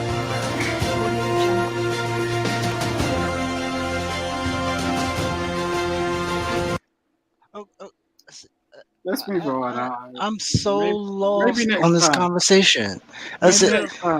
Maybe next time. I said, all right, you know what? I'll say this. I'll say this, right? You want to throw in. You want to throw in money, right? I'm gonna ask the two mature men on the panel, which is No Saint and Brother Ish. To you two men, when did you guys become less impulsive with your money? At what age? Well, I was thinking back. I would say pretty early on for me, probably like 28. Oh, that's early. Yeah. That's Yeah. So you have a nice nest egg. I mean, it's okay. It could be better. See, and this is the issue I have with all of these guys talking about coffee dates. You're going on a coffee date because you do not have the money. So you so you're gonna sit here and gonna say, "Oh, coffee date this," and try to make this whole big philosophy, which it's not. It's just you don't have the money. That's all it is. I It's not said, about that, bro. and when men are brothers like me and make me look wait, good. no, and when men are younger, we have an impulse issue and we spend money. I'll ask Lily this. Lily, when you say you're broke, you still have money to pay your bills, right? Oh God, yeah. My broke don't look like that. When us men say we broke, we don't got it. Yeah, my broke means that it may not be wise to buy another pair of shoes. That's what You know what it is. You know what it is. You know what it is. Your $5 coffee is because listen, I went to the strip club the night before and I don't got it. That's why I'm looking at this. And Don Levon says if a woman spends money on makeup, hair, which I mean I don't have that problem, but I could buy a damn wig. $150 for all of that, and then nails $80 just for a $4 coffee date. Does that add up? Does it make sense? I think the president should be, if a guy is offering you a coffee date, ladies, look at that as he is bad with finances. That should be a red flag automatically. Bro, let me blow you up. Let me end you. Let me end your career right now, bro. Yeah. I don't have. I live in Blackheath Village. Yeah, he knows where that is. Yeah, there's a very affluent part. Yeah, let me finish. Very affluent part of London. Yeah, right. Also, I've people in Kensington. Yeah. And these are the actors, lords. These are like, the English brother knows this. These are people like connected to like royalty, yeah? They're all in coffee shops. Actors, people who earn like, these are millionaires, yeah? That's part of their culture is to go the coffee shop thing. They invented it. So how can you turn around, how can you tell me that wealthy, high net worth people that go to coffee shops are broke? Explain that to me. But here's, I'm explaining it to you. You said millionaires. You said celebrities. Is that what you said? In London, some of the wealthiest people, the Hugh Grants, he knows what I'm talking about. Well-to-do actors that all do the coffee shop thing. Okay. Here's the thing.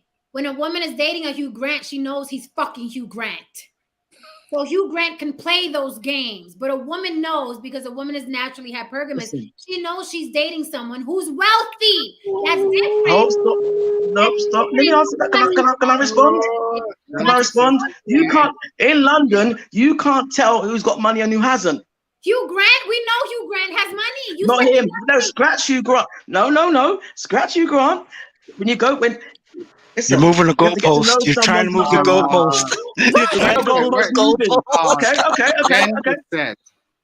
Women. You said celebrities. You said Hugh Grant. This is the problem here is this, yeah. I've noticed this, yeah, and the English brother would agree on this. On this, in the UK and in European cities, yeah, we're more middle of the road, yeah. We're more down to earth, cool.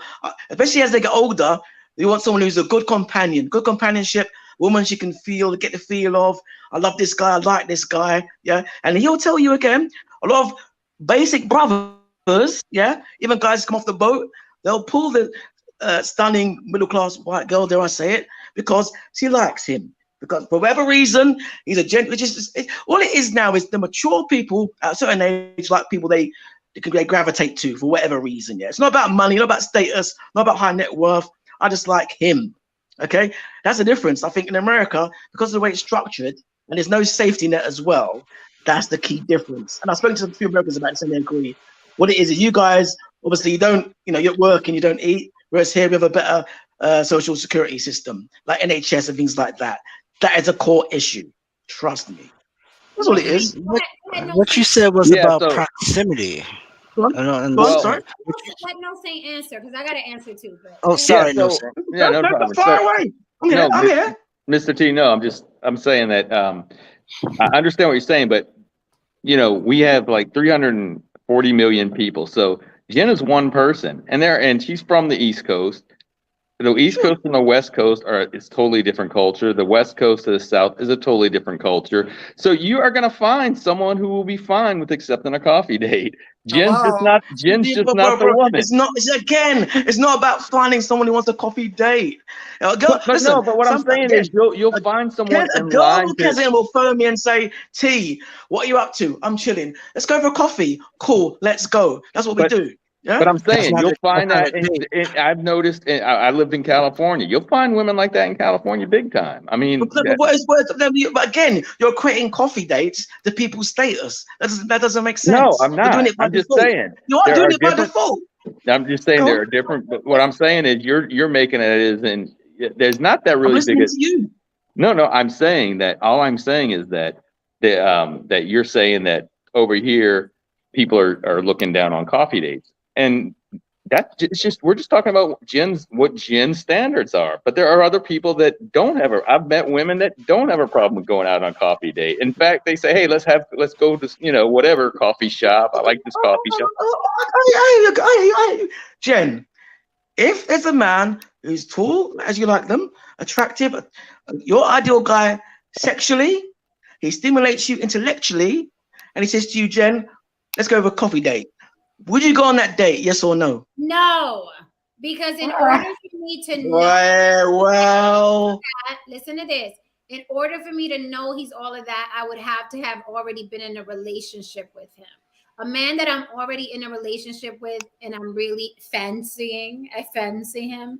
He can do the coffee date. We could do the milkshake date. We could do the smoothie There date. you go. When you are dating, hold on, Simon. When a man is initially putting his best foot forward, presenting himself as a suitor to me, presenting himself as a protector, provider, if he offers a coffee date, he fails in my eyes. Okay, he fails in my eyes because you are presenting all that you are. When I go out on a first date, I present all that I am. I don't show up in a fucking bonnet and Uggs. I present all that I am. I'm bringing conversation I for me, right? So if the coffee date is your representation of who you are, I want nothing to do with you. And that is okay because a lot of women will take that fucking coffee date. It's what I said earlier. You want all women to accept what you're offering. Right. That's not true. That's not true. That's an impossibility. Not me. Listen, you can't please everybody. Exactly. I agree with you. But let me say this. Let me chop up some game. And let me cap it with this. No, chop up game, gone. You bust a nut in Paris? You bust a nut in Amsterdam? Let me cap it with this. I have never in my entire life been offered a fucking cup of coffee on a date as a date. Never in my life. And I'm not going to start at 49, honey. Hold on. I know what you mean. You mean as an initial date to make an impression. That's what you mean. Yes, that's what we were saying. Yeah, that's what you're saying from the start, Mr. T. Okay, don't shoot me. And before Ish, I just want to say that, and you got to understand where people are at life too. If Jen's at a certain stage in her life, if there's a guy that's, making six figures offering a coffee date, that's different than like she's in college and everybody's going through college. And, that's more like it's an age, there's an age gap there too. Like I wouldn't. I can debunk that, but hey. No, I'm just saying. If like I said, besides, you gotta listen. Jen doesn't like coffee. We keep missing the point that she doesn't even like coffee. If Tyson Beckford offered Jen coffee, she's taking that coffee. No, I would tell you if Tyson Beckford, if he was the one to offered her coffee date, she would be mad and say, "Why are you trying to play me cheap?" That would be the response. Fair You enough. gotta Fair No, enough. not You at all, gotta not at all. I understand. mean, because there was a man that was responsible for that action, and we have to take accountability for that. And this when is did the that problem. start? I want to know when did that coffee shit start? Because it seems like a Co- rather new conversation for men. Yeah. COVID. Like Haran said, like they want the biggest gains for the least investment, right? Minimum input, maximum output. Yeah, I agree. Yeah. It started Okay. with crypto coins. It had to have. Right. Because I've never had no one offer that crap either. I'm like, where does this happen? Where do these people exist? Yeah, because a coffee date doesn't show anything. And I mean, a prime example is one of my first dates I did with a young lady is I got access to the Magic Castle, which is an exclusive restaurant that you can't go to just walk up and say, I want to get a table. Like you literally have to know someone that's a member of the club or to gain access. So that was something that was impressive. And that's what you want to do on a first date. You want to impress somebody that you made some concerted effort to be able to get them and have some sort of special experience. A coffee date is not special. Can I show you something? Can I show you something? You're gonna like this. You're gonna like this one. You're gonna like this one. Say you as a man, yeah, made your best effort, put your best foot forward, took the girl to a 3-course meal, took her to Savoy Hotel, did everything right, your best conversation, yeah. 2 weeks later, you saw the same girl walk down the road with a guy who's the antithesis of you. The guy with baggy pants, no teeth, dreads. How would you feel? Like you dodged the bullet and No. Right. Let him answer. No. Let him answer. Let the brother answer. Let me That's just another day. That's a Monday. No sidetrack. Big man thing. Answer the question. Because that was a great question. My efforts are a reflection of me. Her actions are a reflection of her. So if she chooses to spend time with another individual, and you never know the circumstances. You know, that could be, you just never know the circumstances. So I'm not going to even preconceive what the situation is. But if that was the choice, I still moved at my highest action. And so I stand on that. Would you feel put out? Would you feel away? No, not at all. You put your best foot forward. You pull out all the stops. Right. You know, you were super black. I'm representing what I'm bringing to the table. I see your point. I hear you. What would you bring to the table? That's respect. That's no problem. I hear you. I can empathize with what you're saying. It makes sense. Yeah. You know, and if she wants to go out with, you know, the toothless wonder, then that's fine. Again, you never know the circumstances. You know you never know the circumstances. So again, relationships or interacting with another person is always about a reflection of who you are at the core, and you're introducing them to, you know, all the aspects and dimensions of yourself. Because even if you can't do that high-end date a bunch of times, you at least know what high-end lifestyle is. You at least know where a preferential type of activity is, and that shows a degree of class and intellect and experience that you have as an individual. I've got another one for you. I've got a good one for you. Keep going. Oh, sorry to cut you. Sorry, Karen. Hold on, let me. Okay, if you set the bar high, yeah. Sorry, James. Hold on. Super chat break. Thank you, Haran DeMarco. Haran DeMarco says, I can't relate to this coffee date nonsense.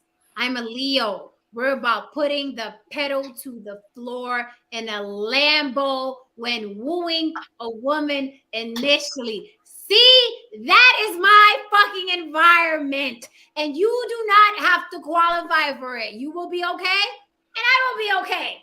But that is my motherfucking environment. Okay, and I'm very comfortable there. All right, I'm very comfortable there.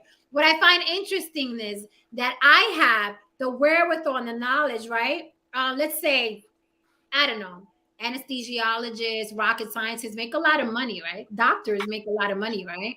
I like that they make a lot of money, but I would never fucking walk in a hospital and say, I just want to be here just because y'all make a lot of money. Do you have any qualifications? No. Do you have the experience? No. I just like that you make a lot of money. Get the fuck out. So I don't know why men don't understand that sometimes you don't qualify for certain environments and certain jobs. I understand that. I understand I can't walk into Victoria's Secret and say, I'm 5'3". I want to walk with the wings on Victoria's Secret night. And they're like, but you have to be 5'9". I don't care. I'm 5'3". If you don't fucking qualify for something, you don't fucking qualify for something, and you find your tribe, you find where you fit. Why is it that men don't understand that they don't qualify for every fucking woman they see? So you move around. It's that simple. It's that simple. You know what it is? It's because they do across the field assessment. They look at an individual and they say, well, how did this girl get this guy? And you don't know any of the dynamics behind it, but you're measuring yourself across the room from somebody that you don't know their whole makeup, their history, the dynamics. So that's where the male mind makes a lot of errors. And until you get to that space of like you don't care and you're dealing with, you know, who you are and you're presenting what you want, what you are on the table, that's when you get to your level of masculinity and manhood where you have a sense of clarity, you know, and that's where you find real partnership. And it doesn't have to, and it's not an age-based scenario. It just you get to a certain point where you have that degree of confidence and self-identity where you say, you know what, this is who I am, this is what I'm about. You talk about forming partnerships.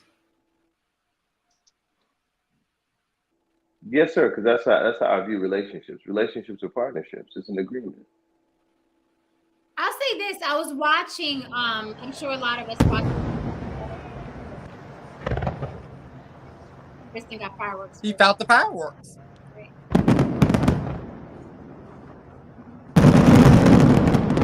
Good ones. Good ones. Happy New Year, folks. I love fireworks. Yeah, it took me a minute You to and my find sister copyright were free. I was sleeping in the living room.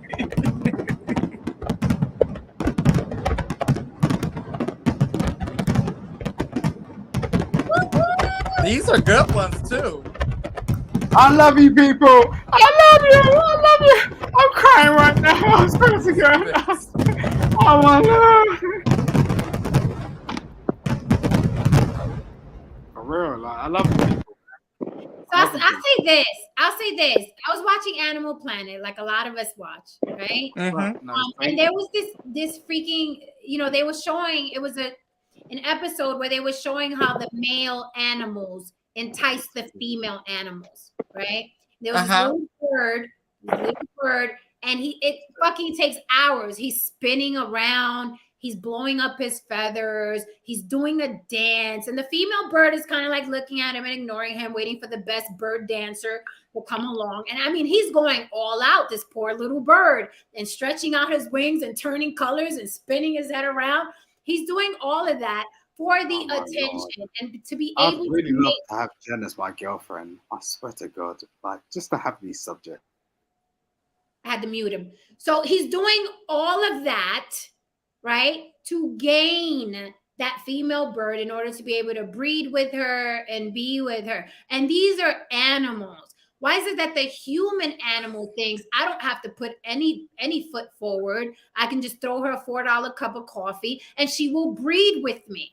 It goes to show how fucking lazy, unimaginative, unfucking invested people are, and they want the spoils without fighting a war. The fucking bird knows that it has to dance for hours to get to mate, but the human male thinks he can do it with a cup of coffee. It's absurd. Happy New Year! Happy New Year! Okay, it's New Year where he's at. Yep. Yay, New Year's in New Orleans. And I'm gonna have to go, you all, because I know. Wait, we gotta at least listen to a little bit of this. Yeah, I am. I was just letting y'all know because gotta. Are you Lily said it's party time. I'm gonna try to come back because I promised him I was gonna give him some time. No, you gotta listen. You gotta do what you gotta do. Yeah. I just want to know if you're coming back. But I'm gonna definitely try to come back for sure. Okay. All right. Love you all.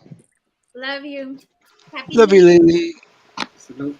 Joanna Washington, we were wondering where you were earlier. Haran and I were asking about you, and I was going to email you. So thank you for the super chat, lady, and Happy New Year. Joanna Washington says, Happy New Year, everyone. Be the best you and save your income, except on first dates.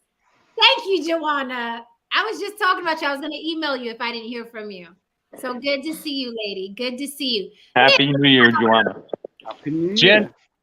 Jen, real quick, my youngest son wants me to, he drew this little, it's hard, I don't know how much use. Anyway, it says there's 2023, I don't know if you can see it, 2023, and it says, doesn't somebody usually stand there, and they're pointing to the 3, and he says, I'm not affiliated with the disappearance of number 2, and then on the back, it says, they're on to me, but that doesn't mean you're safe or whatever. And it's 3, like, basically he's talking to 2.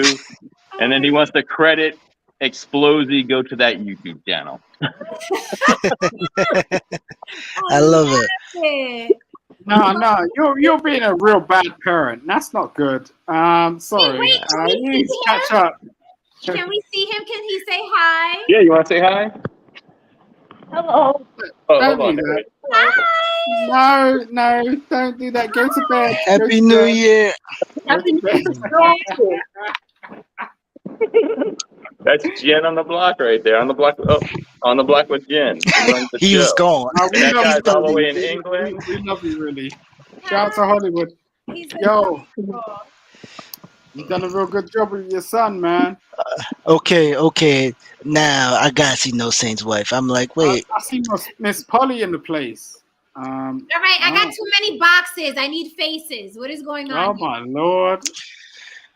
Never too many boxes. Never too many boxes. Hold on, I got one. I got. Oh my Lord. It's in the box. Yo, what's up, Blast Master KRS-One? This jam is kicking. Word. Yo, what up, D Nice? Yo, what's up, Scott LaRock? Yo, man, we chilling this funky fresh jam. I want to tell you a little something about us. We're the Boogie Down Production crew. And due to the fact that no one outside there knew what time it was, we have to tell you a little story about where we come from. South Bronx, the South Bronx, South Bronx, the South Bronx, South Bronx, the South Bronx, South Bronx. It is a fact that you're gonna have to edit that out. I believe you're gonna have to edit that out. Listen, Tristan. Bronx is real. Yeah. Man. So what were you asking about though? I said now we have to see your wife. I'm like this. I'm like, he looks nothing like No Saint. Oh well, wait.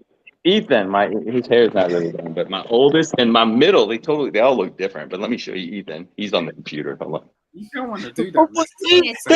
It's on the computer. Ethan. Okay, he looks like No Saint. No, come on. He's like, I'm playing Warzone right now. Come on. But see, the difference is he looks like he's got melanin. Wow. He can get out in the sun.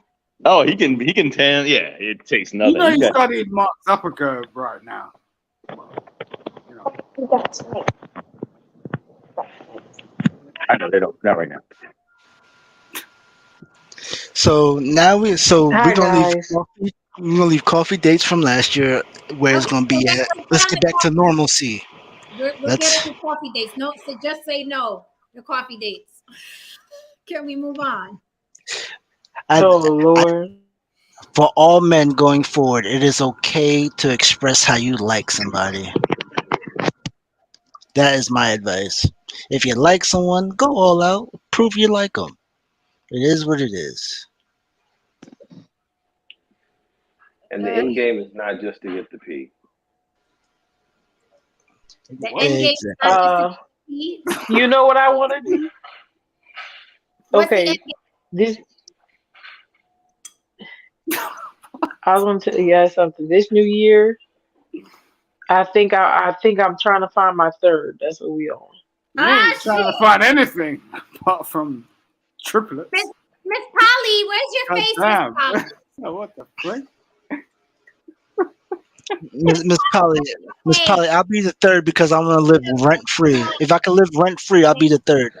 I have no problem living under the steps. Oh, let's go! No, they don't. I like that. Oh, we got They two don't minutes. live. Oh, how old are you, girl? What's the name? What's the name of that snake? Stop that. No, how old are you? Go ahead. No, it's open. Hey, Joe, get Are him. you a woman or you're a man? Get the screen. What's Stop shaking him. He doesn't What's like the name that. of the snake? Oh Oh, yeah, that is dope. his name is Sunday. Sunday. He's a banana python, so he named him Sunday. Yeah, kind of like the ice cream sundae. That is Get pretty. it. Get it. That is That's dope. This thing costed us $300. Okay. But he is mad cute. $300. What does he eat? Oh, come here. Get him. Come here. He eats tiny little rats. Yeah, Mice. yeah, mice. Little mice. The little Yeah, white. So this you is like buy a it big from one. you He buy can't do all the big stuff. He can't eat all the But- big stuff yet. He's pretty new. Yeah, he's pretty small. So you buy My mice from daughter the has store? one. Yeah, Little frozen one. mice. They're It's frozen. The little, yeah, that's what she gets. It's so gross, the but fuzzies. she likes it. So for those who are just tuning in, Miss Polly is polyamorous. Is that the right word, or is it polygamous or Yeah, polyamorous? yeah. Polyamorous. Well, technically yes. Okay, so that's two boyfriends, and in 2023, she's looking for a third. Listen, I'll be the third to live rent free. Well, Listen, wait. You wildin'. No, there's a gentleman who was actually trying to talk to me. I was going to do a little podcast about it. I don't know. But anyway, he's actually in Afghanistan. So I know that sounds crazy, but whatever. He came to me from a polyandry group, and he's pretty, pretty interesting gentleman. He's an electrical engineer. And he said, "Hey, I'm interested in talking to you." I said, "Okay, sir." But So I don't know, but is he going to travel to Uh-huh. where you are? he will be here in August. Ooh, okay. That's serious, bitch. Okay. Mm-hmm. So, I mean, it's someone I can talk to and see if it could go somewhere. Because he's from another country, they're a little bit more serious. That's serious level. So, definitely get to know him a little bit better to see what happens. Let's So see. you have two boyfriends. Do you guys all live under the same roof? No, one does, but one does not. Okay. That must be fun. We used to not live. No one lived with me. I was by myself. No one was here by myself, and then that just changed. put me and under then- the steps, Miss Polly. Just put me under the steps. You don't even know I'm there. Just, Wow, you you know what I'm wildin'. saying? Just put me in the closet. Like Harry Potter. Remember Harry Potter? He was in the closet under the steps. I do. That was interesting. No, It's gonna be interesting. Let's see. No, he said no, sir. But actually, there's been a couple guys stepping up to the plate who want to talk to me. Maybe I should. So I said this year I'm gonna open up the gates. Even though my other partners are like we talked about it, and we're gonna see if the third. There's a saying when you bring in the third, and it's the two guys get together and they say fuck that third nigga, and I know that's it's like a whole. It's a whole thing about getting thirds. They just the 1 and 2 they just hate thirds. I don't know what that is. 1 and 2 always hate now thirds. They hate 'em. do the two boyfriends have other girlfriends? No, not this time. Nope. One of my partners, he doesn't want to add. He doesn't want any girlfriend. He just wants to be with me. The other one, he's not pursuing anyone. So it's like that's why I say I'm polyandry a lot of the time because they're not pursuing anyone else. They just say we're fine how we are. So I just say okay. See, that's cute. If I could have two boyfriends and they didn't have any girlfriends on the side, that would be cute for me. Yeah, and then the gentleman who was in Afghanistan, he very clearly stated he's like I'd rather them not have any other partners and we just focus on you. So he's very clear about what he would like. So that's different. I usually don't talk to anybody who's poly. This is different. It's a different energy. Okay. Now, why so far Mhm. away? Like, why not somebody local? Why somebody in Afghanistan? I do look locally too. That's why I said there's actually a couple guys who've been talking to me about talking to me more serious. And I said okay, to do that. But this gentleman he came from my polyandry group, which is intentionally people who are looking for a woman that have multiple partners that are male.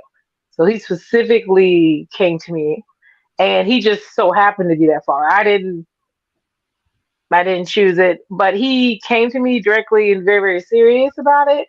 And so, hey, listen, it just was something that took place. So it was cool. I've never talked to anybody who's really polyandry. I've only dated one polyandry person ever. Everybody else is monogamous. So it was interesting. Haran said, funny how a lot of women don't have a problem with polyandry. You damn right. You damn right. Ain't nothing wrong with polyandry. You hush your mouth. Right. He said, there's nothing wrong with that. This is funny. Hey, Jen, I feel amazing. I don't know why, but he's young too. That kind of threw me off because usually I try to get the cutoff at 30. So he's 30, but that's it. No lower than that. And where did you, if you don't mind me asking, where did you find him? Is there a website? Is there a Facebook group? Is there an Instagram group? Yes. Where did you find this? Oh, okay. He found me on the Facebook group. It's called I'm part of like two of them, but this one's like Brotherhood. It's called like because they're brother husbands. It's like Brotherhood of Brother Husbands. And he came in my inbox and said, "Hey, I saw that you were part of this group, and I saw some of your videos and stuff, and I was interested in actually talking to you." And I was like, "Oh, okay." And well, let's see what's going on. So that's what I need. I need me some brother husbands. Listen, the way she is blushing about this, I am loving every second of it. Let's go, Miss Polly. Excited. I love it. I love it. I think I'm more excited that I don't have to battle because when I date monogamous people, it's like I'm battling with the transition. If that makes sense. And so when you don't have to battle with someone, it's different. It's just like it's all natural, feels good. So I've never got to a point where I was like highly interested in anybody who's polyandry. I don't know why. It just never that really sounds like, Miss Polly? It sounds like for women to be polyandry or polygamous, they need to get their passports. That's what it sounds like. The women, get your passports. I have a passport. Well, but my partners are here. The ones I have that I've been with for a long time, they're here. They be all right. Do they want to say hi? Happy New Year. Do they want to say hi? They left me. They out there looking at fireworks. Oh, okay. I'm going to bed. I'm not living this life. Jen, real quick. Yes. Jen, I gotta catch 3 hours of sleep before I got to get up, so I'm gonna sign off. But my son wants Ian. He wants to show you one of his better artworks. Let me see. Okay. Doing a solo layout. Oh wow. Oh, I like that. Yeah, he does a lot of that. He's very artsy. He's very artsy. I keep trying to push him in the theater too. But I just want to tell everybody, have a happy New Year. You want to say one more last happy New Year? Sure. Yeah, there you go. Happy New Year. Happy New Year. Happy New Year. And I'll catch you. That too for a while. Yeah. I won't see that too for a while. What? The two on the last plot. The two. Oh, the two. Yeah, he's saying you won't see two for a while. two's beat down pretty bad. Anyway, yeah, I'll catch you if you're doing a show tomorrow. I'll catch you tomorrow. If not, I'll catch you next time. Happy New Year. I know it's another hour for you, another couple hours for Ish. So yeah, have a good afternoon. Good night. All right. No, Saint, I'm living in the underground with the rebels. Wow. And the separatists. Okay, Ish. Happy New Year, no say. Happy New Year. Thank you. Bye-bye. Yeah, man. Thank you for everyone who comes through and makes On the Block with Jen fucking possible. You guys are the bestest. You show up all the time. Share your crazy shit. Share your nonsense. Share your funny shit. So thank you. Thank you for making my 2022 fucking amazing show. Yay! Thank you from the bottom of my heart. I will drink to that. And 2023 is going to be even better. I got surprises coming for everyone. Yes. Oh yeah, Jen, I want you to know. Okay, I want you to know something else. So I had the outfit on yesterday, right? And then I had to get offline for a second, right? I wanted to say hi to my other podcast that I told I would stop by, so I said hi to them. And then I was like, okay, well, I'm gonna go back on here, Jen. Tell me why this man was like, nah, we can't do that because you already have the outfit on. I was like, what? It turned into a whole situation over here. It was Freaky Friday. I said, oh Lord, okay. It really did. I was like, oh God, okay, The Freaky Friday. yeah. Don, what we are had you to turn. talking We about? had to. Don Levon said, I'm going to start dating again this year. I took a year off from being a whore, starting back dating today. What do you mean today? What? What do you mean today? Stay your ass in the house, okay? Donovan says that until he meets that one girl and she says something stupid. He's gonna be like, you know what? Yeah, I'm good for another year. What else is gonna happen? Oh, really quickly, what do you guys think of this Andrew Tate situation? I love it. About time they caught his ass. Can someone fill me in on what happened though? Because I heard this is the second time he's being arrested for sex trafficking. Well, yeah. Oh, what is that noise? Yeah, this is his second time. I said the first time, basically, the girl that said that was basically held against her will. The other girls in the house basically turned against her. So they're like, if everybody's in the house is saying nah, but it's only you, then we're not going to charge you. But this time he fucked up and messed with an American woman. And this American woman basically told her ex-boyfriend about, they're not letting me leave, they're making me do all of this and that. So the ex-boyfriend called the embassy, and they've been investigating this man for months. So they got all the evidence that they needed to do the raid. And that's pretty much it. And from the people I know on the dark web, he's done this for maybe over 10 years. 8 to 10 years he's been doing this. So it's nothing new. They just didn't have legal evidence. And what else was it? They're gonna get him for rape. That's a new charge that came up. I said a rape charge is he has to fight against, which I believe they have evidence on. And money laundering for the Romanian mafia. And I think that's why he got busted, was because the rumor is the Romanian mafia has had a problem with this notorious personality that he's claiming. And he's going around boasting. The mafia likes to keep things quiet. Right, of course. And if you saying that you have these mafia ties and stuff like that, people are going to start looking.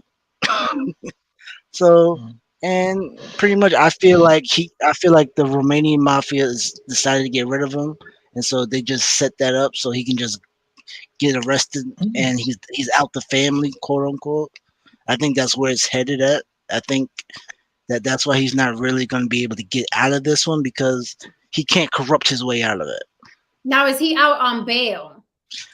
I believe they held him for 24 hours. They questioned him, got released, and I think he's back in for another 30 days into the trial because he's a flight risk.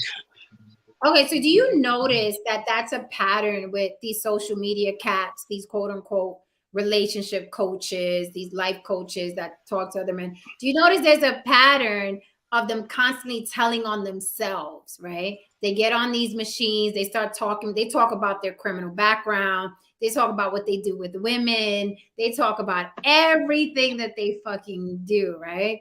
And then before you know it, it always catches up to them. Like they forget, I don't know if they get too big for their britches or they forget that these boxes are on the World Wide Web and you never know who's watching. You never know who's listening. You never know who's looking at you. So he's on there being Andrew Tate and blah, blah, blah, but you never know who's watching and who's listening and who you're going to rub the wrong way because you're too busy being, you know what I mean, a fucking social media personality. And I noticed that's a pattern for all these social media cats. Eventually, that chicken comes home to roost. Do you notice that? For all of them. For all of them. Well, that's because of Donald Trump. Donald Trump has boasted his criminal activities, but he's never got arrested for it. And people like, if the president of the United States can do it, I can do it too. And that's what everybody. But people forget that you are not Donald Trump. There are some people where they just get away with shit and they get away with it. I said there's accountability here. So at the end of the day, you thinking you can just say, "Oh, I do criminal shit. I can say this about women, blah blah blah." Okay, you're gonna go to jail, and this is what happens.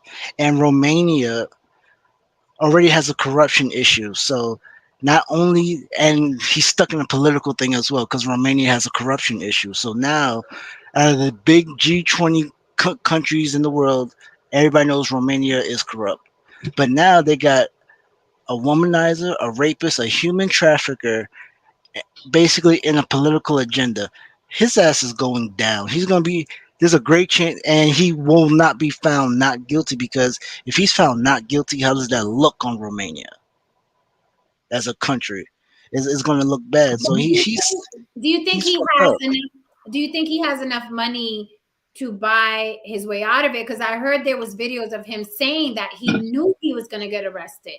Like he was saying that to people out loud, like, I'm gonna get arrested or whatever. So do you think that his paper is long enough, his money's long enough to Well, get that out of this? that depends on which mafia family has the backing, and if they're going to back him, because he says he runs casinos, which he has openly admitted that is run by the mafia, one of the Romanian mafia families. He's like a liability. Exactly. So straight up, those casinos make no money, but but now when you look in the finances, oh, he's money laundering. I believe that's another charge he's getting. So now it's like, that's not your money that you're money laundering, which he forgets. They have to back him, and they're not going to back him. He's a liability, and that's what you get. But it's crazy within the span when he got arrested, within those 7 days, right? Megan Thee Stallion has been villainized, and she got shot. But they're finding ways to defend a human trafficker. That shows a lot about how these men are on the internet, and I'm concerned. I really am. I've never seen it. Like, he's been arrested more than once on the exact same thing, and you're defending it. You can't defend that. It's just, he's a criminal. He got caught. I'm like, I believe there's an attack on women at this point. Right. No, yeah, you're absolutely right. I think that the hate for women outweighs that someone can be a total pig. Right? They don't care that the guy's a criminal. They don't care. It's like the hate for women outweighs whatever this guy did, whatever he's being accused of doing. It's interesting. It's interesting to watch. But it's been going on for yeah, I mean, like you said, like some people are just telling on themselves. I mean, I think there's a lot of people who live in this fantasy world, and I know that sounds weird to some people, but like kind of like the metaverse, that people, even though when you turn on these phones and your devices and you're in that space, you're no longer held accountable to the same things you'd be held accountable if you weren't in real person. I think people sometimes actually think that, and they think they can do all this crazy stuff online, and it's just they did it online, and that's a different world, and it's separate from the real world, but it's not. And I think that the more that people actually get in trouble for those things that are happening in their alternative reality, so-called, it's going to stop a little bit, because it's like, okay, you see it, like people fighting each other and videotaping it. Now you can get in trouble for just videotaping it and not saying anything.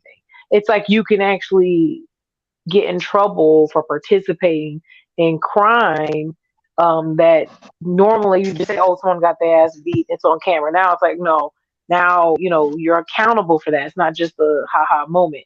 And things like this happen. So I definitely think like you, and then on top of that, what you're saying with the women, once again, and I hate to be on the Me Too movement all the time, but if women aren't seen as people in these kind of situations, not equal to men to that degree. So like, oh well, she did something to deserve that, or she was in these positions she shouldn't have been in, and that's what happened. And so he was just acting like a guy would act. It's like kind of saying that men are crap and women are just so clueless they don't know what they're doing. It doesn't even, it doesn't equal out. And they got to kind of equal. These are problems that we have as a society that we need to deal with anyway. But yeah, definitely just kind of strange to watch the process, I guess, of all these new things happening. And I'm just wondering where it's headed. Like, where is it headed? And it's funny, a lot of guys, I mean, dudes on parole, on probation, they're all on these machines, like hating on women and telling on themselves, and they're all getting caught up. They're either dropping dead or getting caught up. There's a buzz now online about the manosphere curse, like Andrew Tate getting arrested, Kevin Samuels dying, Sinful the P dying, dropping dead. So a lot of there's the buzzword is the manosphere curse.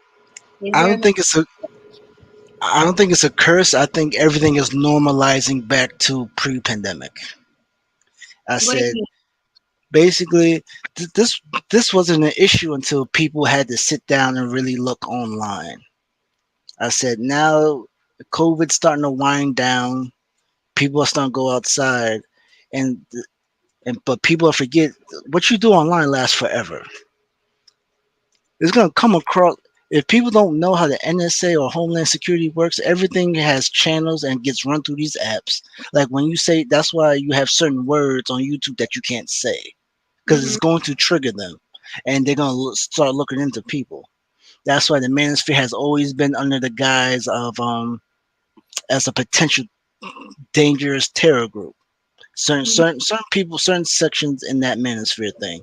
So like these men thinking you can say whatever you want. At the end of the day, the governments around the world have guidelines of what is a liable threat, and what these men are pushing out is a threat. So what you thinking you so now pandemic's over, people are coming outside, and women have been getting attacked lately. Correct. I said now that is it a curse, or are they going back to normalcy and cracking down, which the law is always going to do. There's always an accountability factor. True. That's just where it is. Jawana Washington, yes. Sinful, he is dead. Deader than a doornail. Dead. D-E-D. Capital D-E-D. He is Who's dead. that? He was one of the manosphere, self-proclaimed pimp women haters. He's dead. He died in Canada, and they were doing a GoFundMe to get his body back. But he was, another manosphere cat hating on women, filming the quote unquote prostitutes and all And kinds of stuff. what's crazy about that is, right? They running a GoFundMe to bring him back, but I thought he had money. More than likely, he's a guy that said he had money, just like with Kevin Samuels. Just saying. I said the reality kicks in after a while. Right. So, I listen, man.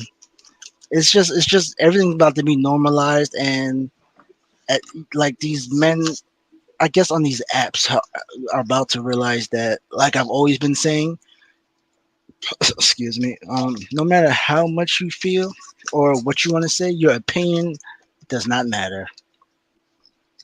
I say it holds no weight, and they're finding out. Right, exactly. Like they come online and they talk like it's like what I'm saying is law, and then the real law shows up. And then like the real law shows up. But from what I've seen, Super Sly did a whole stream right after Sinful the P died, and It's outrageous. I mean, he is laughing, cracking jokes, saying he's glad that Sinful the P is dead. He has a daughter, and who cares that a pimp is dead, because Sinful the P was a self-proclaimed pimp. That was his, you know what I mean? That was his thing. So Super Sly did a crazy, crazy stream, and he just basically said, if I hated you while you were alive, I'm not going to pretend that I like you just because you died. But he was like, he knew that a lot of people were going to start making streams like, oh, Sinful the P is dead. But I'm like, if he was a horrible human being and he trafficked women, or he was a self-proclaimed pimp, people die Well, every day. pretty much. And you know, these men are thinking, oh, men are under attack. They're trying to silence men. I have yet to see this be anywhere said anywhere else in the world besides those people. Besides those men are saying that. I'm like, I said, your weak ass is being silenced because you finally had a voice. You grew these channels to the point where, oh, people are listening to me, like, oh, we're being silenced. No, your weak ass opinion that has no validity to anything is being silenced and is being shot down because it doesn't know, it's not normal. Like, they don't understand what you're saying is not normal. Like, you see with Elon Musk lost $200 billion thinking about this shit, just like this. He brought Andrew Tate back, blah blah blah, and you realize, oh remember, Jen, I kept telling you, I'm like this, he's not what he say he is. I told you, I'm like, I was a fan, but then when you research, you're like, oh, he's not that guy. And then he bought Twitter, where now everybody has access to you, and now they're going to start challenging you and your belief systems. And like, oh shit, he's retarded. like these white men, at least with the white men, at least they fail up. Elon Musk con his way up to billions of dollars. These men are either dying from heart attacks, these black men are dying from heart attacks, or going to jail. It's crazy. Do you think we can wake up Simon? What do you think, guys? Let's see if we can wake up Simon. Simon! Hey, Simon! Help me out. All right, hold on. Let me see how loud can I make this thing. Simon! Wake up, Simon! Wait, Hey, wait. Okay, Jen, turn down your volume. okay. Everybody, turn down your volume. Let's see how loud this thing can go. Oh, it can go past 100%. Oh, this is about to be. Let's see if we can wake him up a little bit. And here we go.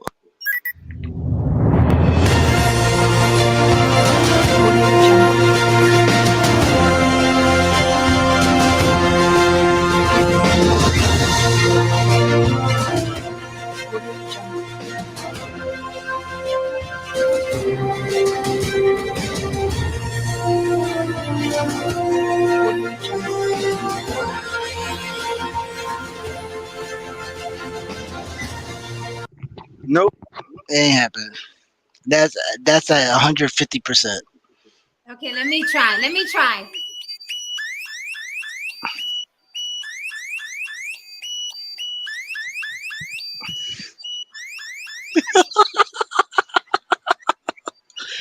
What was that? That weak ass alarm. He's not waking up. Let the UK down, Diaz. Let the Queen down. Simon, it's New Year. Simon! Simon! Woo! Happy New Year! Simon! Woo! That's funny, you know. Simon, come back to us, Simon! Simon! Woo! Jen's funny. Simon is gone. He's gone. I'm about to be just like Simon, y'all. I wanted to stop by. I wanted to say Happy New Year to you guys, even though I really don't usually participate in such activities because I'm always working on these days. But yeah, I have to be at work at like 10 in the morning. I can't hold out no more. Ain't gonna make it. So it was lovely to see everyone. We appreciate you, Miss Polly. I appreciate that. We're gonna have a great year just coming up. We're gonna be great in all the things we do, Yes, and we be are. safe and positive and healthy, and not act like we have no common sense that COVID does exist. So let's go ahead and wash our hands still, please, everybody, when you go out to these restaurants and such. And yeah, and just keep giving out positive energy. And remember, Go coffee shops. to be nice to people, because you never know when that'll be the last time you say something to somebody. Because a lot of people just True. passed in this month alone, didn't make it to 23. So remember that, and just be the best you. Okay. I'll see you guys another time. Thank you, beautiful. Have a great night. Good night. Ron crazy. Good night. Right. Ron said drinking that brown liquor. Yo, Haran said, nah, he was drinking brown liquor. Only that brown will have you dead to the world. Simon! Can you Gone, hear me in man. the headphones? He probably thinks it's a dream. I'm probably his dream right now. Simon, walk to the light, Simon. Simon! Put that thing away, Simon. Put that thing away, Simon. Keep running, Simon. Keep running, Simon. Run. Run into the light. He can't hear us. Jen, I'm gone. Bedtime. Wait. Look at Simon. Look at Simon. Come on. Look at this. Look at this. What are we doing right now? Look everybody. Look at Simon right now. Look at Simon. Wait a minute. This is your brain on alcohol. I am definitely clipping that. Wait, and then he has like the heaven lights coming down, like the streams of. I see. You see the little heaven lights on him? Let's see. Let's try this one.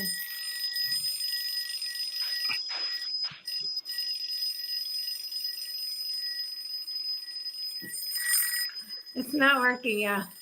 Simon is gone. It's not working. All right. You were saying, Mr. T? Yeah, I was saying bedtime for me. Okay. It's like 6:30 in the morning, so I can see why he's sleeping. I understand. Okay, understandable. Listen, Understandable. Jen, He's still gonna joke. have a great one. Sorry, there's a slight delay with where I am, but have a great one for 2023. And stay safe. Rest of you guys have a good one, and Happy New Year. Big up. All right, God Mr. bless T. you. Happy Take New care Year, now. man. Thank you, sir. Bless up now. Have a good one. Stay safe. God bless you all. Take care now. You too. Thank you. Yeah, Simon is gone. I'm gonna leave him on the screen too. I'm gonna leave him right there. That's how Simon's participating this year. The girls. Simon is gone. Simon is gone. Wait, I'm gonna try. Man. I gotta try one more. I gotta try one more. Let's see. Oh, how about this one? Let's see if this one works. Wake up, wake up, wake up. Okay. No, that's not gonna work. I need something worse. Hold on. I can't believe Simon left us like this. Maybe we should have let him talk more. I think we're okay.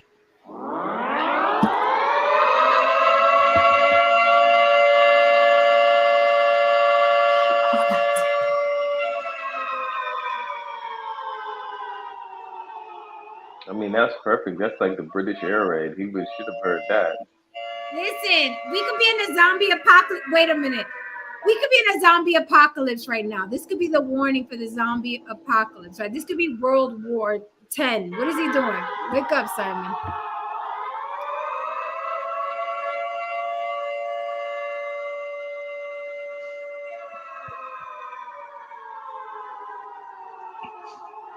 This is bad.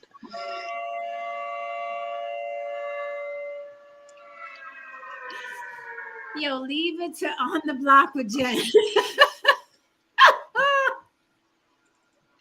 No, he's Happy really New Year, asleep. Simon. Happy New Year, Simon. This is a clip. This is definitely a clip. Happy New Year, Simon. He said, play the British. I have no idea. Wait, let me see if I can find it. Yo, Simon is really out on us. I got God Save the Queen. You said God Save the King. I got God Save the Queen.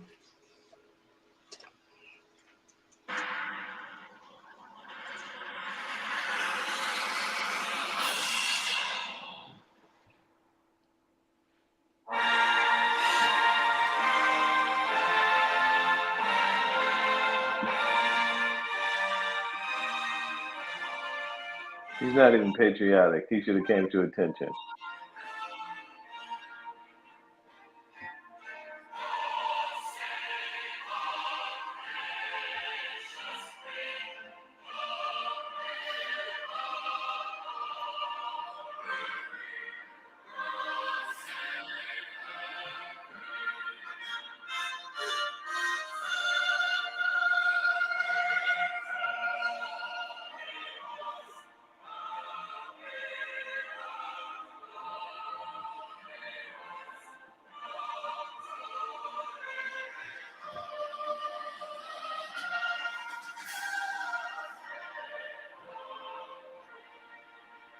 With the light flares that are going on, it's like he's being souls being taken to heaven by the queen. Yo, it's just crazy. I'm like, it's like you about to go to heaven. Right. Simon is done. Well, happy New Year, guys. Happy fucking New Year. I'm definitely a lightweight. I remember when I was young in the South Bronx, we used to have 40-ounce Old E. Remember Old E? Old English, Old E? Yeah. Buy the 40 ounces of beer and have contests to see who could like guzzle the beer and finish it. I used to win. And now a little champagne flute will have me feel tipsy. I ain't, you know what I'm saying? But I ain't a heavyweight no more. Back then, I was a force to be reckoned with. Now, a little bit of pink champagne. Happy New Year. Been a great year. Thank you all for joining me on the block with Jen, bringing your bullshit, arguing with me, arguing with each other, and coming back for more.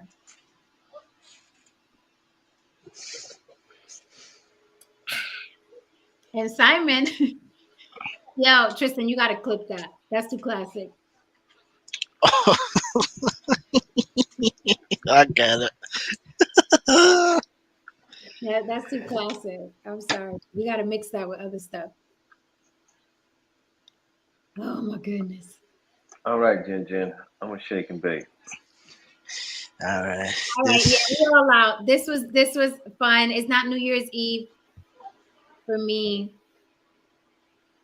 If you want to go back up to do the countdown, I'll come up with you for that. Okay, well, right now it's 11. The countdown is at. You're back.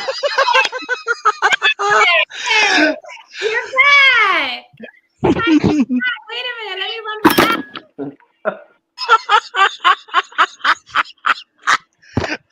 Yo.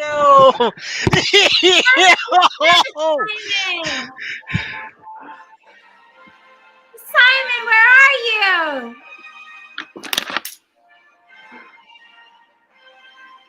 Simon, come back to us. Come back to us, Simon. Did you know? Did you hear the smack? Yo, he has not risen down the bottom. Simon, come back. Come back, Simon. Yo. This is classic.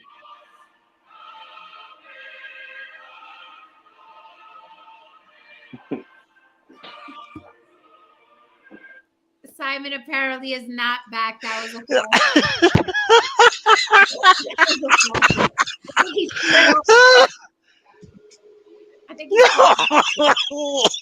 Yo, I'm sorry, I'm in tears. He got up and smacked his head back on the table. Oh no! It was like he had like a mini crack attack and passed. Okay, well look, we gonna let we gonna let Simon sleep it off. Hopefully he'll get comfortable, he'll get in the bed. This has been another episode of On the Block with Jen, YouTube's bad girl. Please hit that like and subscribe. This was classic. Lots of clips here. This was classic. Happy New Year to everybody. Thank you so much for making my year amazing. 2023 is gonna be even better. And the theme is the bigger bag. Not get the bag, get the bigger bag. All right, guys. I don't think I'm coming back at midnight. I doubt it. I'm gonna watch the ball drop on TV. So I think DJ D Nice is DJing in Times Square. So I'm gonna go catch that. All right, guys. I will see you tomorrow. Maybe we'll see. Hit me up.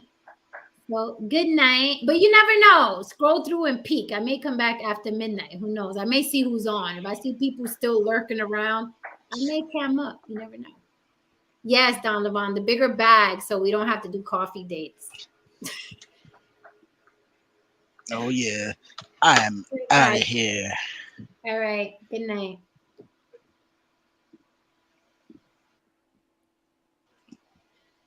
Happy New Year's, everybody. Peace.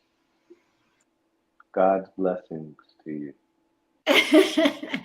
All right, guys. If you are still here and you're on the West Coast, go out, get ready to enjoy ringing in 2023. If you're on the East Coast, Happy New Year, you guys. Hit that like and subscribe on your way out. Get ready for a bigger, better, badder On the Block with Jen. Don't forget, I'm on the Block with Jen on all social media platforms. I'm also on the Block with Gmail and on the Block with Jen and Cash App. Thank you so much for supporting me the whole year through. I know you guys saw me starting to go real hard half the year towards, you know what I mean, the end of the last half of 2022, and that's the pace I'm going to keep in 2023. I'm gonna come at you every single fucking day with some good things. Thank you from the bottom of my heart to everybody who comes and holds me down in the chat, even if you've never been on the panel, and all the people that hold me down in the panel. Okay. Here's a new year, fresh start to do whatever it is you couldn't do in 2022. And you got this, baby. Even if you by your damn self, you got this. Okay. And find your tribe. If people keep failing you, if people that you thought were supposed to love you and support you keep failing you, there is a tribe out there for you. Trust me. Just keep pushing forward. You will find your tribe. Okay. Maybe your tribe wasn't your own parents, your own siblings, your own cousins, right? Your own spouse. Your tribe is out there. Just keep pushing and be exactly who you are. You will find your tribe. I promise you. So thank you from the bottom of my heart for 2022 to everybody that participates on the Block with Jen. Mwah, mwah, mwah. Thank you for holding me down. I could not do this without you. Let's keep being authentic and real. That's why we love it here on the Block. And I will see you guys in 2023. Okay. Have a great night. Mama is tipsy, so mama gotta go. All right, guys. Happy New Year. Don Levon, stop. Good night.